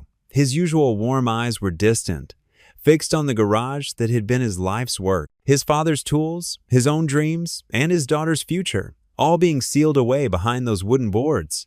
His weathered hands hung limply at his sides, no longer able to fix what was broken. A small crowd of townspeople had gathered, their faces a mixture of shock and helpless anger. Pastor Neil stood among them, one hand on his collar, lips moving in silent prayer. Judith stepped out of her car on unsteady legs. The click of her heels on the pavement seemed to echo unnaturally loud in the heavy silence. She walked toward Wade, her designer suit feeling like armor that had failed to protect anyone. The bank officer paused in his work, recognizing her. "Miss Maynard, I was told you no longer have authority here." "I know," she said softly, not taking her eyes off Wade. Ellie looked up at the sound of Judith's voice, her tear-stained face a portrait of betrayal and confusion. "You said you'd help us," she whispered. The words cut deeper than any board meeting ever could. Judith knelt beside Ellie, not caring about the dirt on her expensive skirt. "I tried, sweetheart. I tried so hard." Wade finally turned to look at her, his face a mask of quiet dignity even in defeat. Judith stood and reached into her purse, pulling out the envelope containing her final check. Her hand shook as she held it out to him. "I tried," she repeated, tears spilling down her cheeks. The makeup she'd applied so carefully that morning left dark tracks on her face. "I tried to change things. I thought I had more time." Wade didn't reach for the envelope. He just looked at her with those deep, tired eyes that had once shared half a sandwich with a stranger. Judith placed the envelope on top of Ellie's school bag. She opened her mouth to say more, but what could words possibly fix now? The sound of hammering resumed behind them, each blow marking another nail in the coffin of Wade's dreams. She turned and walked away, her tears falling freely now. Behind her, she could hear Ellie's renewed sobs and the murmurs of the gathered townspeople. But it was the silence from Wade that hurt the most. The same silence that had greeted her when she'd first sat beside him on that park bench. Only now it held no warmth, no possibility, no hope. The morning sun finally broke through the clouds, casting long shadows across the street. Judith's shadow stretched out behind her as she walked away, a dark reminder of all she'd failed to accomplish. She'd tried to be a bridge between two worlds, but in the end, she'd only managed to fall between them. The evening settled heavily over Wade's small house like a thick blanket, bringing with it a silence that felt almost physical, the kind of quiet that presses against your chest and makes every breath deliberate. He sat in his threadbare armchair, the one with the sagging cushion that had molded itself to his body over countless nights of worry. The darkness of the living room was broken only by the dim, amber glow of a street lamp filtering through thin curtains that had seen better days, casting long shadows that seemed to reach into every corner. The room still held traces of yesterday's hope, scattered like forgotten dreams. Ellie's Hope Garage banner lay crumpled in the corner where he'd dropped it after taking it down, the bright yellow letters now wrinkled and faded. Her hand-painted lemonade stand sign rested against the wall, propped there as if waiting for better days to return. The coffee table bore rings from glasses of lemonade they'd shared just hours before, when the world still seemed full of possibilities. Wade stared at his calloused hands, turning them over as if they might hold answers he couldn't find anywhere else. These hands had built engines, held his daughter when she cried, signed the papers that sealed his garages. Fate. Now they felt empty, purposeless. "Ellie, sweetheart," Wade's voice came out rougher than he intended, scraping against his throat like sandpaper. He cleared his throat and tried again, softer this time. "Can you come here for a minute?" The soft padding of her feet on the worn carpet preceded her appearance, each footstep a small comfort in the heavy silence. She wore her favorite pajamas, the ones with tiny stars scattered across navy blue fabric, the same pajamas her mother had bought her last Christmas, now a bit too short at the ankles where she'd grown taller this past year. Her blonde hair was mussed from lying on her pillow, and her face, usually bright with endless optimism that could light up the darkest room, now carried shadows of worry that no 10-year-old should ever know. "Yes, Daddy?" She settled cross-legged on the floor near his feet, looking up at him with those green eyes that reminded him so much of her mother eyes that held trust and love and a wisdom that sometimes caught him off guard. Wade leaned forward, resting his elbows on his knees and clasping his hands together. The weight of what he had to tell her pressed down on his shoulders like a physical burden. "I need to talk to you about something important." He paused, searching for words that wouldn't frighten her, that wouldn't steal away what remained of her childhood innocence. "You know the factory across town, the big one where Mr. Johnson's dad works?" Ellie nodded slowly, her small brow furrowing with concentration. "The big gray building with all the loud machines? The one that makes the sky look smoky sometimes?" "That's the one." Wade forced a small smile that felt like it might crack his face. Well, they're looking for night shift workers, and I'm thinking about taking a job there, just temporarily, until we get back on our feet. The silence that followed felt endless, stretching between them like a chasm. Ellie's small fingers played with the charm bracelet. Judith had given her the silver one with the tiny car charm that caught the streetlight and threw small rainbows on the wall. She turned it round and round her wrist, a nervous habit she developed whenever she was thinking hard about something difficult. But she started, then stopped, biting her lower lip the way she did when she was trying to be brave. But what about sleeping? And who will walk me to school? And what if I have nightmares? Wade's heart clenched like a fist in his chest. Every question was a small knife, cutting into the careful reasons he'd built up for why this would work. I'd work at night, when you're supposed to be sleeping. Mrs. Peterson next door, you remember her, with the garden full of sunflowers? She said she'd help get you to school in the mornings, and I'd be home in time to pick you up in the afternoon, just like always. I can stay by myself at night, Ellie said quickly, her voice carrying a brave tremor that made her sound older than her years. I'm not scared of the dark anymore. Really, I'm not. But Wade saw the fear flickering in her eyes like candlelight in the wind. He saw how her fingers tightened around the bracelet until her knuckles went white. He remembered all too clearly the nights after her mother passed, how she'd wake up crying and calling his name, needing to make sure he was still there, still real, still hers. Come here, he whispered, opening his arms wide. She climbed into his lap without hesitation, something she hadn't done in months, claiming she was too old for such things now. But tonight, she needed to be small again, to be held and protected from a world that suddenly felt too big and too scary. He held her close, breathing in the familiar scent of her strawberry shampoo and the detergent he used on her pajamas. Her head fit perfectly under his chin, the way it had when she was tiny. It won't be forever, princess, just until we figure things out, just until something better comes along. Promise? Her voice was muffled against his chest, small and uncertain. I promise, he said, though the words felt heavy on his tongue. The next night came too quickly, arriving like an unwelcome guest at the door. Wade stood in the factory's sterile break room, pulling on the scratchy gray uniform with TEMP printed in bold black letters across the back, a label that felt like a brand, marking him as temporary, disposable, not quite belonging. The fluorescent lights hummed overhead with an electric buzz that seemed to get under his skin, casting harsh shadows on everything and everyone. The room smelled of industrial soap and stale coffee, nothing like the familiar scents of motor oil and metal that had defined his working life. The night shift supervisor, a weathered man named Carl with tired eyes and nicotine-stained fingers, gave him a 5-minute orientation that felt more like a warning. Keep the line moving, check for jams, mark any defects with this red pen, don't overthink it. Simple enough for anyone with a working brain. Simple, maybe, but soul-crushing. Wade stood at his assigned station, a small rectangle of space marked with yellow tape on the concrete floor. Endless metal parts slid past on the conveyor belt like a river of steel, each piece identical to the last, each one demanding his attention for exactly 3 seconds before disappearing into the mechanical distance. The machines clanked and whirred around him, a mechanical symphony that made his head ache and his ears ring. The sound was relentless, drowning out thought, drowning out everything except the steady rhythm of production.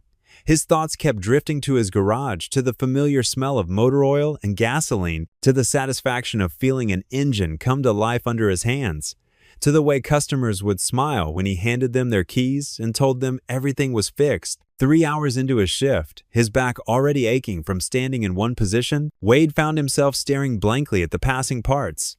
The monotonous work left too much room for thinking, too much space for regret to creep in like cold air through a crack in the window. He thought about all the years he'd put into his garage, 15 years of building something from nothing, of earning trust one customer at a time, of teaching Ellie to change oil when she was barely tall enough to reach under the hood of his old pickup truck. Had it all been for nothing? The early mornings when he'd arrive before dawn to open up, the late nights spent finishing complicated repairs by the light of a single bulb, the careful budgeting where every dollar had to stretch to cover 2, the prayers whispered over broken engines and empty cash registers, asking for just one more month to turn things around. He'd always believed, truly believed, that hard work and faith would see them through anything. His father had taught him that a man's worth was measured by the sweat on his brow and the honesty in his handshake. But now, standing in this factory that cared nothing for his dreams or his daughter's future. That faith felt as fragile as glass. A sharp buzz jolted him from his thoughts like an electric shock. Red lights flashed along the conveyor line, the alarm that meant he'd missed something important. His stomach dropped as he realized he'd let 3 defective parts slip past while lost in his memories. "Harper!" Carl's voice carried over the machinery, cutting through the industrial noise like a blade. "Pay attention! This isn't some charity case you mess up again and you're out." Wade nodded quickly, heat rising in his cheeks. "Yes, sir. Won't happen again." He forced himself to focus on the endless stream of metal passing before him, fighting the exhaustion that made his eyelids feel heavy as lead. His fingers felt clumsy in the thick work gloves, his eyes burning from the harsh lighting that never dimmed, never changed, never offered relief. When his shift finally ended at dawn, the sky just beginning to blush pink at the horizon, Wade drove home in a daze. His body ached in places he'd forgotten could hurt, and his mind felt fuzzy from the hours of mindless repetition. His boots felt like they were made of lead as he climbed the familiar porch steps, each one a small mountain to conquer. Inside, the house was quiet, except for the gentle hum of the refrigerator and the soft tick of the kitchen clock sounds that felt like a blessing after the factory's mechanical roar. The morning light filtering through the windows seemed soft and golden compared to the harsh fluorescence he'd left behind. He checked on Ellie first, as he always did, a ritual that had become as natural as breathing. She slept peacefully in her small bed, her blonde hair spread across the pillow like spun gold. Her stuffed giraffe was tucked under one arm, the same worn toy that had comforted her through her mother's illness and death. Her face was relaxed in sleep, free from the worry lines that had appeared too often lately. On his own pillow, he found a folded piece of paper covered in her careful handwriting. Each letter formed with the precision only a child could manage when something really mattered. The paper was decorated with small drawings of stars and suns, colored in with the crayons she kept in an old coffee can by her bed. "Don't give up, Daddy," it read in purple ink. "The sunrise is still coming. I love you more than all the stars in the sky." Ellie Wade sank onto the edge of his bed, the note trembling in his tired hands as tears blurred his vision. Even in the darkness, even when everything seemed lost, his little girl still believed in tomorrow. Across town in a brightly lit television studio, Judith Maynard sat perfectly straight in her chair, her hands clasped tightly in her lap. The intense studio lights made her face appear paler than usual, but her eyes burned with determination. She faced the nationally renowned host of American Business Tonight with unwavering focus. "So, Miss Maynard," the host began, leaning forward, "you were CEO of Ridgebank until yesterday. What compelled you to come forward with these allegations?" Judith took a deep breath. "It started with a sandwich," she said, her voice steady despite her racing heart. "A man who had nothing shared half his sandwich with me, not knowing who I was. That simple act of kindness opened my eyes to what our policies were really doing to people." The host's eyebrows rose. "A sandwich?" "Yes." Judith's voice grew stronger. "We sit in our boardrooms and look at spreadsheets, but we never see the faces. We never see the single fathers working their fingers raw to keep their businesses alive. We never see their children drawing pictures of hope while their worlds crumble around them." The camera zoomed in as Judith pulled out a familiar piece of paper, Ellie's crayon drawing of Harper Automotive. This was drawn by a 10-year-old girl who just wanted to save her father's garage, a garage that had served that community for decades. Back in the factory break room, workers began gathering around the small TV mounted in the corner. Wade stood frozen, coffee cup halfway to his lips, as Judith's voice filled the room. "Ridgebank has systematically targeted small businesses in rural communities," Judith continued, her professional demeanor cracking slightly to reveal raw emotion. "We offer loans with predatory terms, knowing full well that economic downturns will force defaults. Then we swoop in, foreclose, and sell to corporate developers at a profit." The host leaned forward. "You say we. You were part of this system." "Yes," Judith admitted, her voice thick with regret. "I was, and that's why I have to speak up now. When I tried to implement changes, a community co-op model, refinancing options, basic human consideration, I was removed from my position."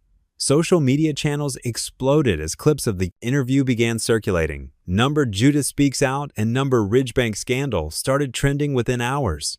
"What these communities need," Judith continued, "is not charity. They need fair treatment. They need banks that serve people, not profit margins. They need—" She paused, collecting herself. They need to know that kindness isn't a liability.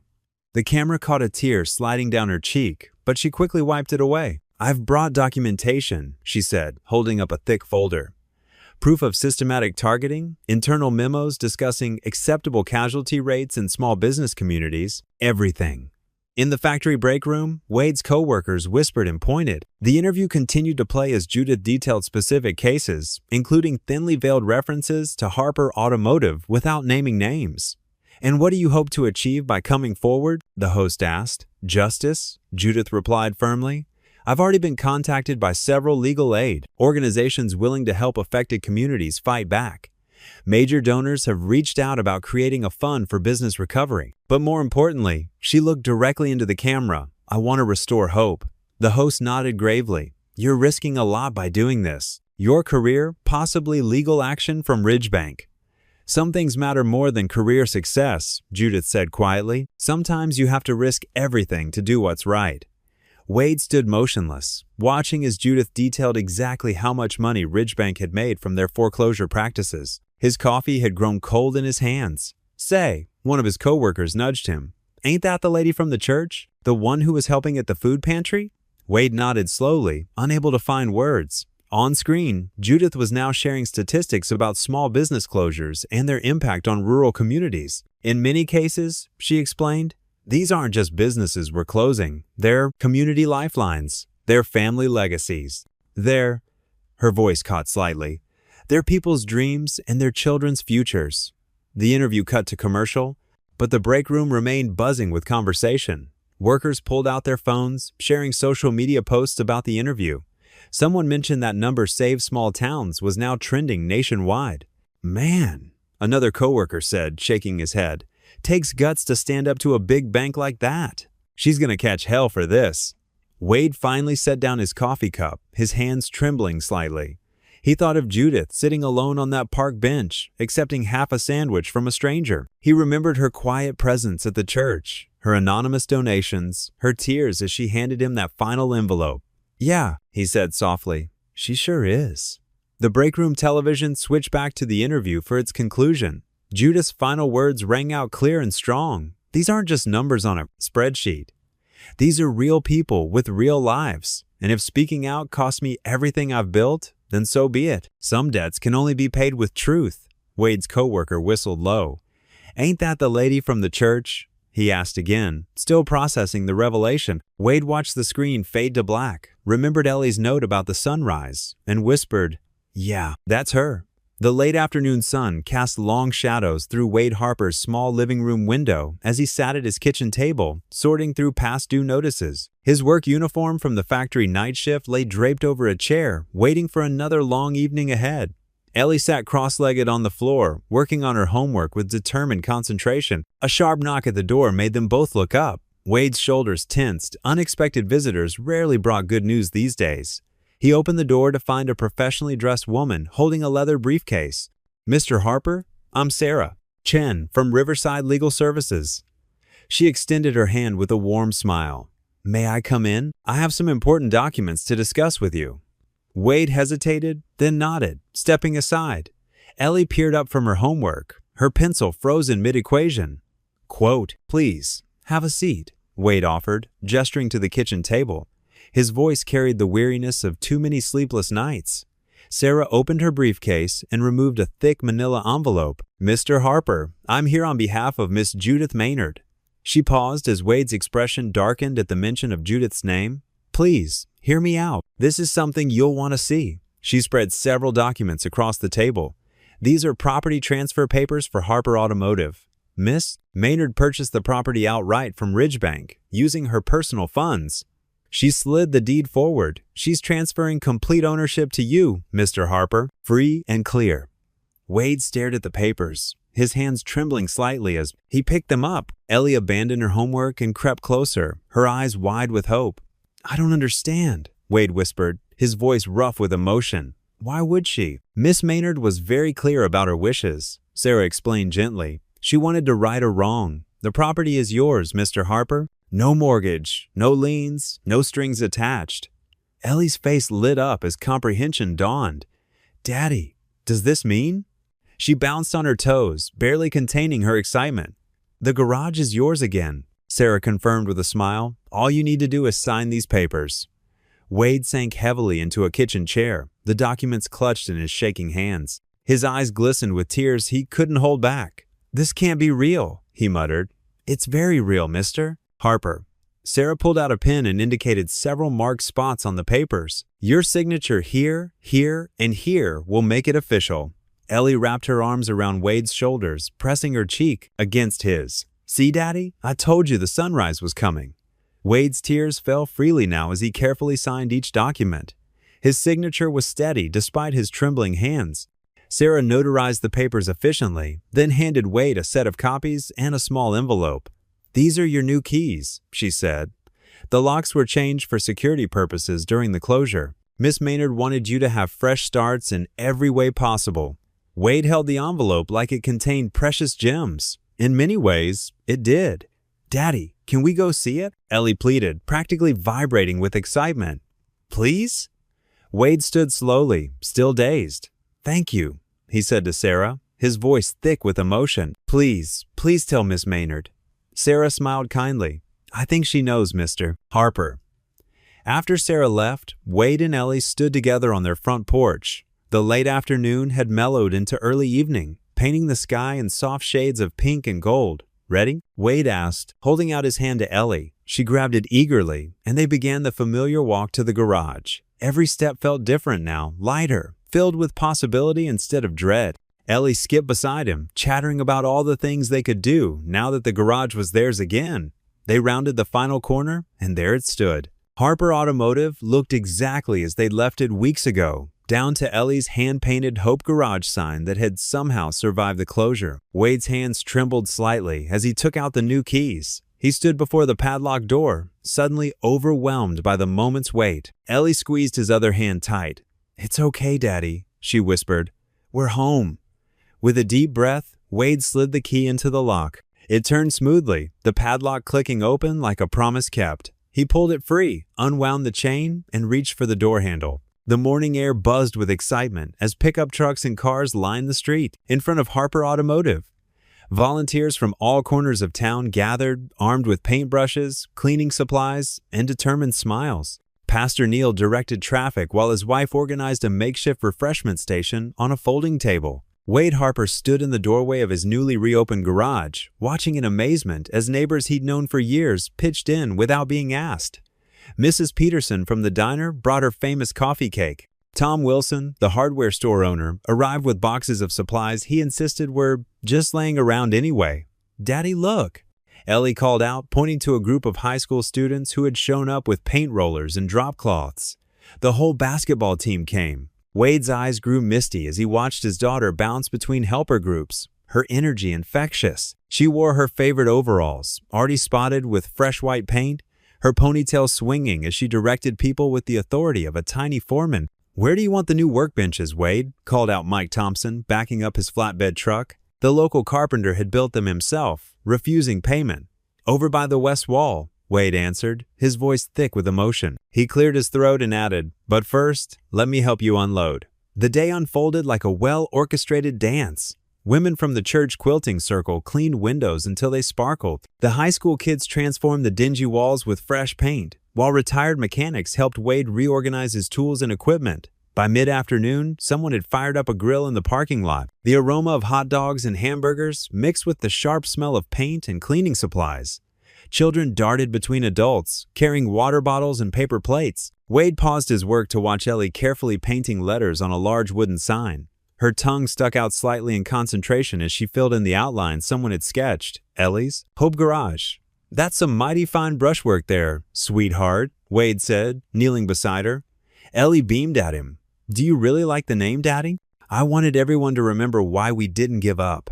Wade pulled her into a tight hug, paintbrush and all. "It's perfect," he whispered into her hair. Over the next few days, Wade implemented changes he'd long dreamed about, but never had the means to accomplish. He cleared space in the corner for a small waiting area, complete with donated chairs and a coffee maker. On the walls, he hung Ellie's drawings alongside automotive diagrams. Word spread quickly about the garage's reopening. By the end of the first week, Wade had already started a special program for senior citizens, offering discounted oil changes and basic maintenance. Mrs. Johnson, who lived on a fixed income, cried when Wade explained she could pay for her brake repair in installments. "The Lord works in mysterious ways," she said, patting his cheek like she used to when he was a boy in Sunday school. One afternoon, while Wade was showing 17-year-old Danny Peterson how to change spark plugs, he realized something had shifted in his heart. The garage wasn't just about fixing cars anymore. It had become a place of healing for the whole community. "See, Danny," Wade explained, pointing to the engine, "sometimes the simplest solution is the right one. You just have to be patient enough to look for it." The teenager nodded, absorbing not just the mechanical lesson, but something deeper. 3 other high school students watched nearby, waiting for their turn to learn. Wade had started offering free basic automotive lessons after school, teaching kids skills that could serve them well in life. Ellie took to sitting at the front desk after finishing her homework, greeting customers with her bright smile and keeping track of appointments in a notebook decorated with heart stickers. She had a special gift for making nervous customers feel at ease, just like her mother used to do. One particularly busy morning, Wade looked up from an oil change to see Ellie racing across the garage floor, waving an envelope. "Daddy, look what came in the mail." Wade wiped his hands on a shop rag and took the envelope from her trembling fingers. Inside, they found a familiar charm bracelet, the one Judith had given Ellie at the fundraiser. A simple note accompanied it. "This belongs to the girl who brought hope." Ellie's eyes welled up with tears as Wade fastened the bracelet around her wrist. The small charms caught the light streaming through the newly cleaned windows, a heart, a star, and what looked like a tiny wrench. The autumn sun painted the town in warm golden hues as Judith Maynard walked slowly down Main Street. She wore simple jeans and a sweater instead of her usual business attire, trying to blend in with the Sunday morning quiet. Her shoulders tensed as she passed familiar storefronts, wondering if people would recognize her from the TV interview or remember her as the Ridgebank CEO. The church bells chimed in the distance, and she found herself drawn toward their gentle sound. A few cars were parked outside First Community Church, where she'd last seen Wade and Ellie. The memory of that confrontation still made her chest ache. As she approached the church entrance, something caught her eye. There, in the front garden, stood the hope tree, larger now than she remembered. Colorful paper leaves fluttered in the breeze, each one carrying someone's testimony of kindness. Judith stepped closer, reading the messages. Her breath caught when she spotted one in a child's handwriting. "My daddy gave his only sandwich away." "It's still Ellie's favorite story," a warm voice said behind her. Judith turned to find Pastor Neil standing there, his kind eyes crinkling at the corners. He wore his Sunday best, though his tie was slightly crooked. Pastor Neil, Judith struggled to find the right words. "I wasn't sure if I should come back.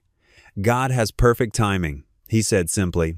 "Would you join me for lunch? The diner makes a mean pot roast on Sundays." Before she could protest, he was already walking toward Main Street, leaving her little choice but to follow. The bell above Mary's Diner jingled as they entered, and a few heads turned their way.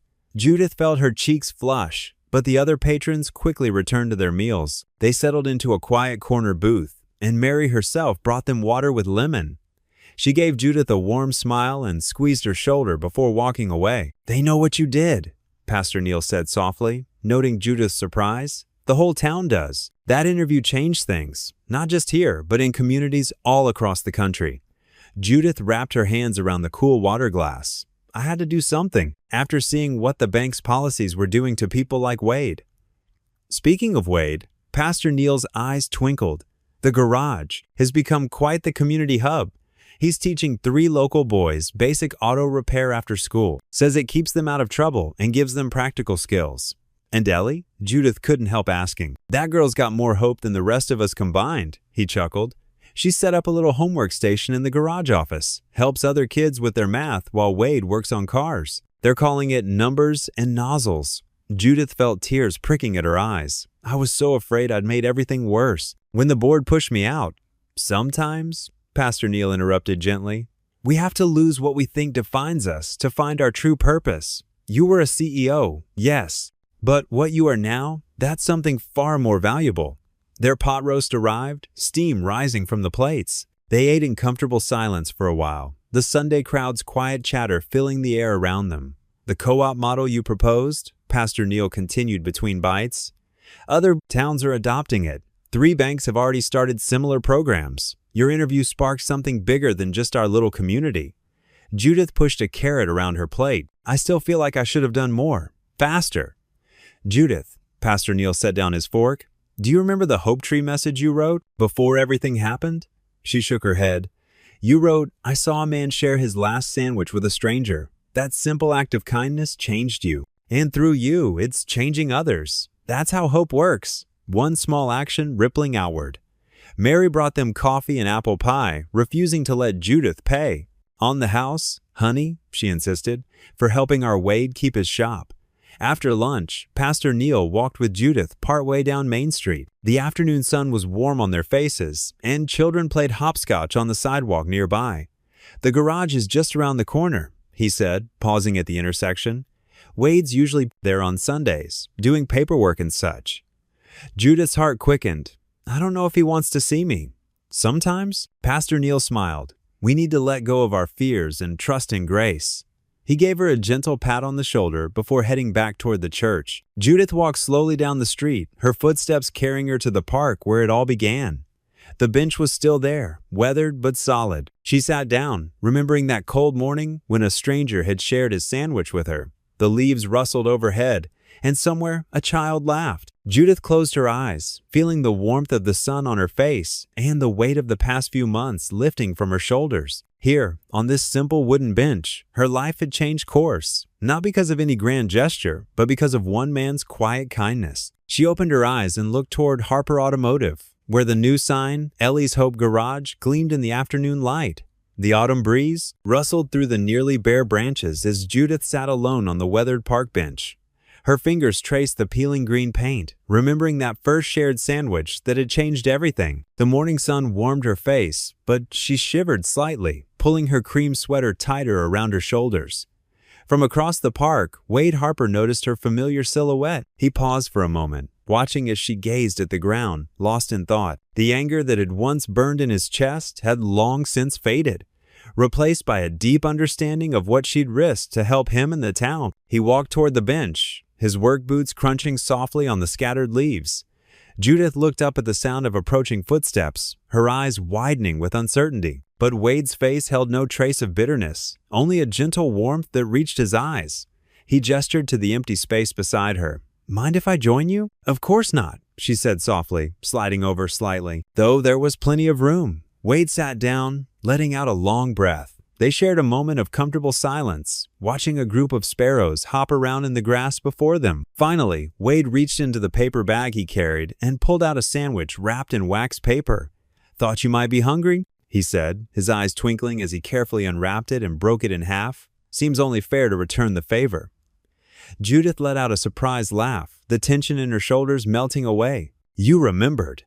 Hard to forget the day a fancy bank CEO shared half my peanut butter sandwich, Wade said, holding out one half to her. Though this one's turkey and cheese. Figure we can both afford something a little better these days. She accepted it with grateful hands, and they both took a bite, sharing another peaceful moment together. The simple act felt like healing, like coming full circle. Wade, I need to say something, Judith began, her voice soft but steady. I'm sorry for not being honest with you from the start. I was trying to understand the town, understand you, but I should have. Wade shook his head gently. You showed us who you really were through your actions. That matters more than any title or introduction could have. He brushed a few crumbs from his lap. The garage deed. I don't know how to thank you properly. You already have, Judith replied, meeting his gaze. You showed me what real wealth looks like. It's not in bank accounts or boardrooms. It's in how we treat each other, how we lift each other up. She paused, looking down at her half-eaten sandwich. That first day, when you shared what little you had without hesitation, it changed something in me. Wade nodded thoughtfully. Sometimes the smallest kindnesses have the biggest impact, like a certain charm bracelet that gave my daughter hope when she needed it most. I've missed her, Judith admitted, her voice catching slightly. I've missed this town. Even after everything that happened with the bank, I couldn't stay away. This place, these people, they've become home somehow. Well, Wade said, his voice warm, Ellie's Hope Garage could always use a financial advisor, someone who knows their way around a spreadsheet better than I do. He gave her a sidelong glance. The pay's not quite CEO level, mind you, Judith laughed, wiping away a tear that had escaped. I think I could manage with a pay cut, as long as there are sandwich breaks included. Daddy? A familiar voice rang out across the park. They turned to see Ellie running toward them, her purple backpack bouncing against her back, dark hair streaming behind her. She had spotted them from the church steps, where Sunday school had just let out. Before either adult could react, Ellie launched herself at Judith, wrapping her arms around her in a fierce hug. You came back. I knew you would. I saw your bracelet on my dresser, and I just knew. Judith hugged her back tightly, her eyes meeting Wade's over Ellie's head. His expression was soft, full of gratitude and something else, perhaps hope for the future. You made Daddy happy again, Ellie whispered in Judith's ear, still holding on tight. The simple words carried the weight of a child's pure observation, striking straight to the heart of what really mattered. The autumn sun continued to shine down on the three of them, its golden light touching the moment with warmth and promise. The old park bench, once just a place for a simple act of kindness between strangers, now held something more, the beginning of a new chapter for all of them. The story of Wade Harper's garage and Judith Maynard's stand against corporate greed had spread far beyond their small town. News outlets picked up the heartwarming tale of redemption, and soon Judith's phone was ringing with calls from social impact investors and nonprofit organizations. We've got another donation, Judith announced one morning, standing in what used to be an empty storefront next to Wade's garage. The space hummed with activity as volunteers painted walls and arranged furniture, this time from the Wilson Foundation. They're matching our first-year operating costs. Pastor Neil, who had stopped by to help, whistled low. The Lord works in mysterious ways. Judith smiled, remembering how different things had been just months ago. She traded her designer suits for casual business wear, and her steel-rimmed glasses now hung from a chain around her neck. The transformation wasn't just external. There was a lightness in her step that hadn't been there before. The new Highland Community Financial Co-op took shape quickly. Judith insisted on hiring local talent, particularly women who needed second chances. Sarah, a single mother who'd lost her home to foreclosure years ago, became their first loan officer. Maria, who dropped out of college to care for her sick grandmother, signed on as their outreach coordinator. The key is understanding what people really need, Judith explained during a training session. She stood before a whiteboard covered in financial terms, but her message was simple. Sometimes it's not just money, it's hope, it's dignity, it's someone believing in them. Wade attended these sessions regularly, usually sitting quietly in the back. But when he spoke, everyone listened. His practical wisdom and experience brought reality to their theoretical discussions. Folks around here don't need fancy financial products, he said during one meeting. They need fair loans, honest advice, and a chance to prove themselves. The garage became their pilot project, the blueprint for how community-centered financing could work. Wade's books were open for all to study, his struggles, his determination, and finally, his success. Other small business owners started coming by, not just for car repairs, but for hope that their stories could turn around too. Ellie became the co-op's unofficial mascot. She set up a small desk near the entrance, greeting visitors with a gap-toothed smile and offering them lemonade. Her Hope Tree project from school had inspired them to create a success tree in the co-op's lobby, where they hung stories of local businesses they'd helped. The morning of the official ribbon-cutting ceremony dawned bright and clear. The street outside the co-op was packed with townspeople, reporters, and supporters. Judith stood at the podium, her hands steady as she gripped its edges. This isn't just about money, she said, her voice carrying across the crowd. It's about believing that every person deserves a chance to thrive. It's about remembering that sometimes the richest people are the ones who share their last sandwich. Wade stood nearby, Ellie perched on his shoulders. He caught Judith's eye and nodded, remembering that cold morning that felt like a lifetime ago.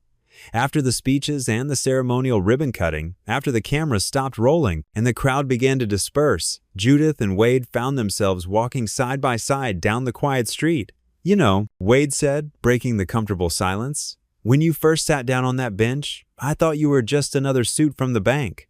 Judith laughed softly. I was, but something changed that day.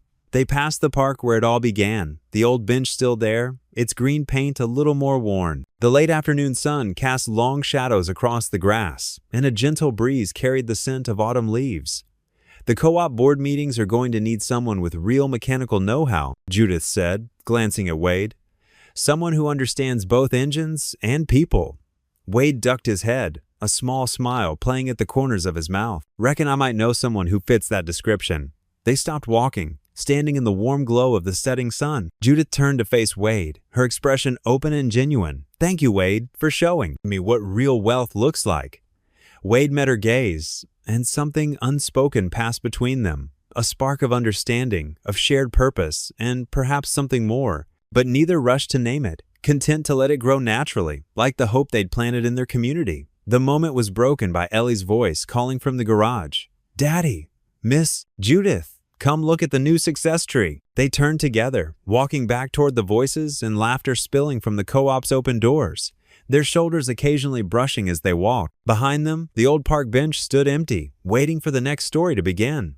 The autumn breeze carried the scent of fresh popcorn and cotton candy through the town square. 6 months had passed since the dark days of foreclosure notices and closed shops, and the transformation was remarkable. Children's laughter echoed off storefronts with fresh paint, and open signs glowed in windows that had once been boarded up. At Ellie's Hope Garage, Wade Harper stood beside his daughter, watching as she carefully positioned the oil pan under Mrs. Henderson's aging Buick. Her small hands were already showing the telltale signs of a mechanic's life. A smudge of grease here, a tiny scratch there, but her face beamed with pride. Remember what I taught you about the drain plug? Wade asked, his voice gentle and encouraging. Ellie nodded, her ponytail bouncing. Lefty-loosey, righty-tighty. She gripped the wrench with determination, her tongue sticking out slightly as she concentrated. Wade's heart swelled as he watched her. These quiet moments in the garage had become their special time together. A father passing down not just skills, but values. The work was honest, the lessons simple but important. Around town, similar scenes of renewal played out daily. The bakery down the street had reopened with help from the co-op, its windows now displaying fresh bread and pastries. The hardware store expanded its inventory, and even the old movie theater was getting a facelift. On this particular Saturday morning, the town was buzzing with activity as volunteers set up for the Hope Day Festival. Streamers in cheerful colors stretched between lamp posts, and handmade banners proclaimed messages of community and perseverance. Pastor Neil supervised the setup of folding chairs in front of a small stage, while church ladies arranged plates of cookies and punch on long tables. Children darted between the growing crowd, their excitement infectious. Wade stood at his workbench, nervously reviewing the speech cards Judith had helped him prepare. Public speaking had never been his strong suit, but when the festival committee asked him to be the keynote speaker, he couldn't refuse. They wanted him to share the story that had sparked their town's revival. "You'll do great, Daddy," Ellie said, wiping her hands on a shop rag. She had changed into a clean dress for the festival, though a tiny grease spot still marked her elbow. By noon, the square was packed. Familiar faces filled every chair, with others standing along the edges. Wade recognized customers whose cars he'd fixed over the years, neighbors who'd brought food during the hard times, and young people who now worked at the co-op. Judith sat in the front row, looking different from the exhausted woman who'd first shared a sandwich. Her corporate suits were gone, replaced by casual clothes that seemed to match her more relaxed smile. She caught his eye and gave him an encouraging nod. Mayor Thompson stepped up to the microphone first, welcoming everyone and speaking about the town's journey. Wade barely heard the words, his mind drifting to that cold morning in the park that had changed everything. When his name was called, Wade walked to the podium slowly, his work boots heavy on the wooden stage. He looked out at the sea of faces, his community, his family, and all but blood, and found his voice. 6 months ago, he began, his deep voice steady despite his nerves. I sat on a park bench with half a sandwich and a mountain of worry. Today, I stand here because that worry turned into hope, and that hope turned into action. He spoke about faith when times were darkest, about a daughter's unwavering belief in miracles, and about strangers becoming friends.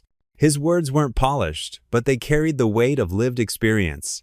This garage isn't just my story, Wade continued, gesturing toward the building that had become a symbol of their town's resilience.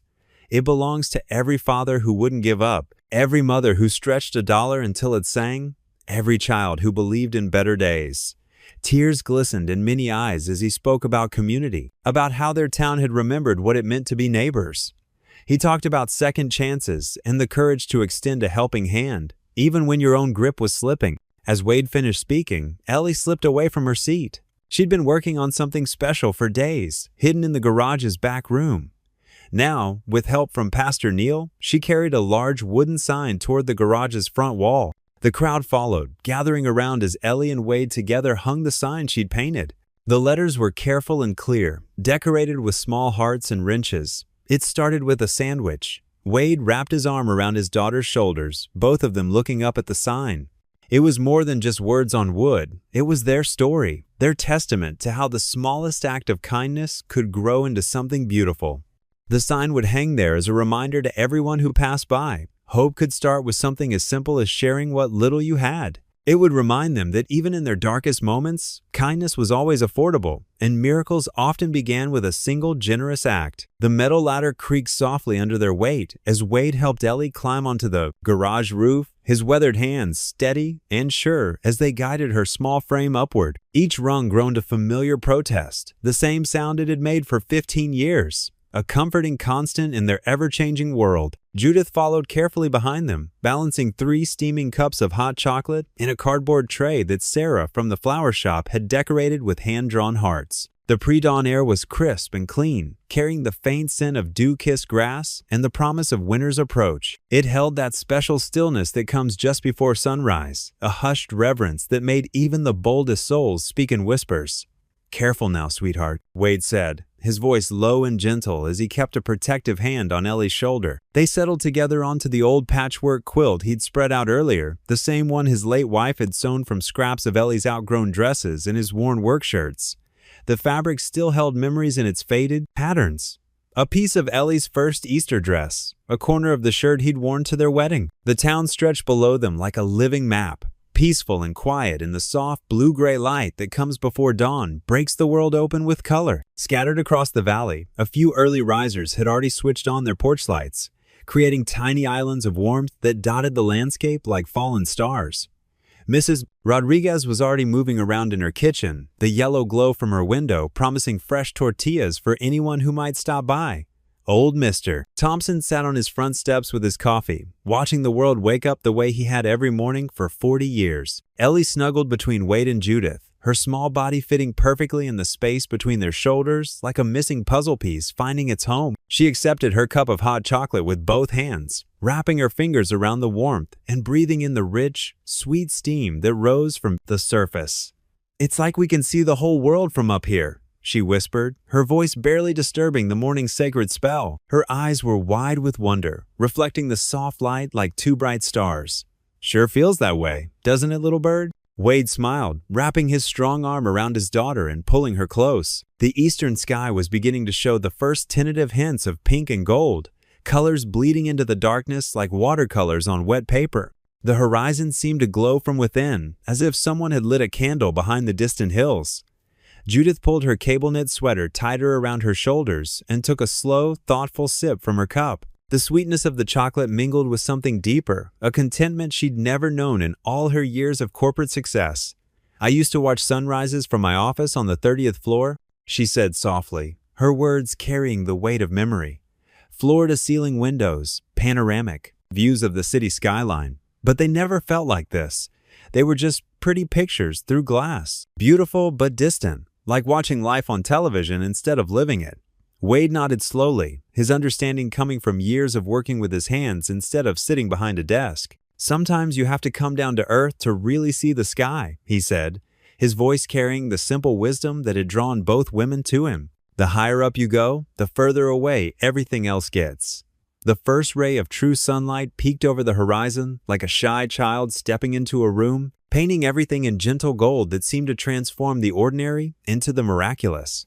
Below them, the town was coming alive with the quiet rhythm of a community that had learned to value each new day. Mr. Peterson was already opening his bakery, the rich smell of fresh bread and cinnamon rolls drifting up to them on the morning breeze. The warm, yeasty scent mixed with the clean smell of morning dew and the faint perfume of Sarah's flowers. Sarah herself was just stepping out of her shop, arranging buckets of fresh blooms on the sidewalk with the careful attention of someone who understood that beauty was a gift meant to be shared. Bright yellow mums, deep purple asters, and the last roses of the season created a rainbow of color against the weathered brick storefront. "Remember when you gave away your sandwich, Daddy?" Ellie asked, her voice small but clear in the morning, quiet, cutting through the gentle sounds of the waking town. Her question hung in the air like morning mist, simple but profound. That's when everything started changing, wasn't it? Wade glanced at Judith, catching her eye in that moment of shared understanding that had become as natural as breathing between them. Her face was soft with memory and wonder, touched by the golden morning light that made her look younger somehow. More like the hopeful girl she might have been before the world taught her to build walls around her heart. "That feels like a lifetime ago," she said, her voice thick with emotion. "I was so lost that day, sitting in my expensive car, wearing my designer suit, and yet I was starving, hungry in ways that had nothing to do with food, empty in places I didn't even know existed." "We all were," Wade replied gently, his thumb absently stroking Ellie's shoulder through her jacket.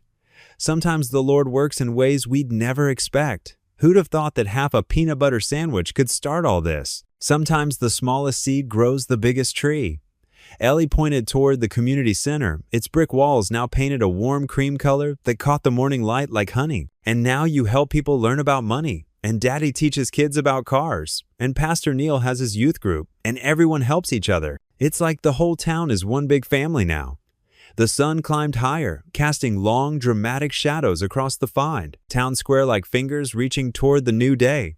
The morning light caught the brass bell in the church steeple, making it shine like a beacon that could be seen from miles away. Pastor Neil would be in his small office now, preparing for morning prayers with the same quiet dedication he'd shown through all the dark times and bright ones alike. His faith as steady as the sunrise itself. Wade closed his eyes for a moment, letting the warmth of the sun wash over his weathered face. His voice was quiet but steady, carrying the same strength that had held his family together through every storm. "Lord, we thank you for second chances and new beginnings, for bringing light when things seem darkest, for showing us that hope isn't just a word we say, but something we build together, day by day, choice by choice." Judith reached over and squeezed his hand, her fingers intertwining with his calloused ones. Her eyes glistened with tears that caught the sunlight like diamonds. But her smile was radiant, the kind of joy that comes from finding home in the most unexpected places. "I spent my whole life chasing what I thought was success," she said, her voice breaking slightly. "Corner offices and quarterly reports and board meetings. But I never knew peace until now, until this town, until." She looked at Wade and Ellie, her heart too full for words, leaving the rest unsaid but perfectly understood. The sun was fully above the horizon now, bathing everything in warm, golden light that seemed to transform the ordinary streets and buildings into something magical. Main Street glowed like liquid honey, the fresh paint on the storefronts gleaming as if the buildings themselves were smiling. The hope tree in the churchyard cast dappled shadows on the grass, its branches heavy with hundreds of colorful ribbons and handwritten messages of kindness and courage that fluttered gently in the morning breeze like prayers made visible. Ellie pointed excitedly to a flock of birds wheeling overhead, their wings catching the sunlight as they danced through the clear blue sky. "Look, they're dancing in the sunshine. They're so happy to see the new day." Wade watched his daughter's face, seeing in it the same pure joy that had been his anchor through the hardest times, the same unwavering heart that had never stopped believing in goodness, even when the world seemed determined to prove otherwise. Her smile was like sunshine itself, warming everything it touched and reminding him daily why every struggle had been worth it. Below them, more townspeople were emerging to start their day, moving with the unhurried pace of people who had learned to savor simple pleasures. They called cheerful greetings to each other across the street, stopped to chat on corners about small victories and shared concerns, gathered in little groups to share coffee and conversation and the comfortable intimacy of neighbors who had become family. The community that had almost been lost forever was now stronger than ever, bound together not just by shared geography, but by shared struggle and triumph. "No act of kindness is ever wasted," Judith said softly, her words carrying the weight of hard-won wisdom. She was echoing the simple truth Wade had shared with her that first day on the park bench, when she'd been a stranger in an expensive suit, and he'd been just a mechanic with a generous heart. And sometimes, the smallest things save everything that matters.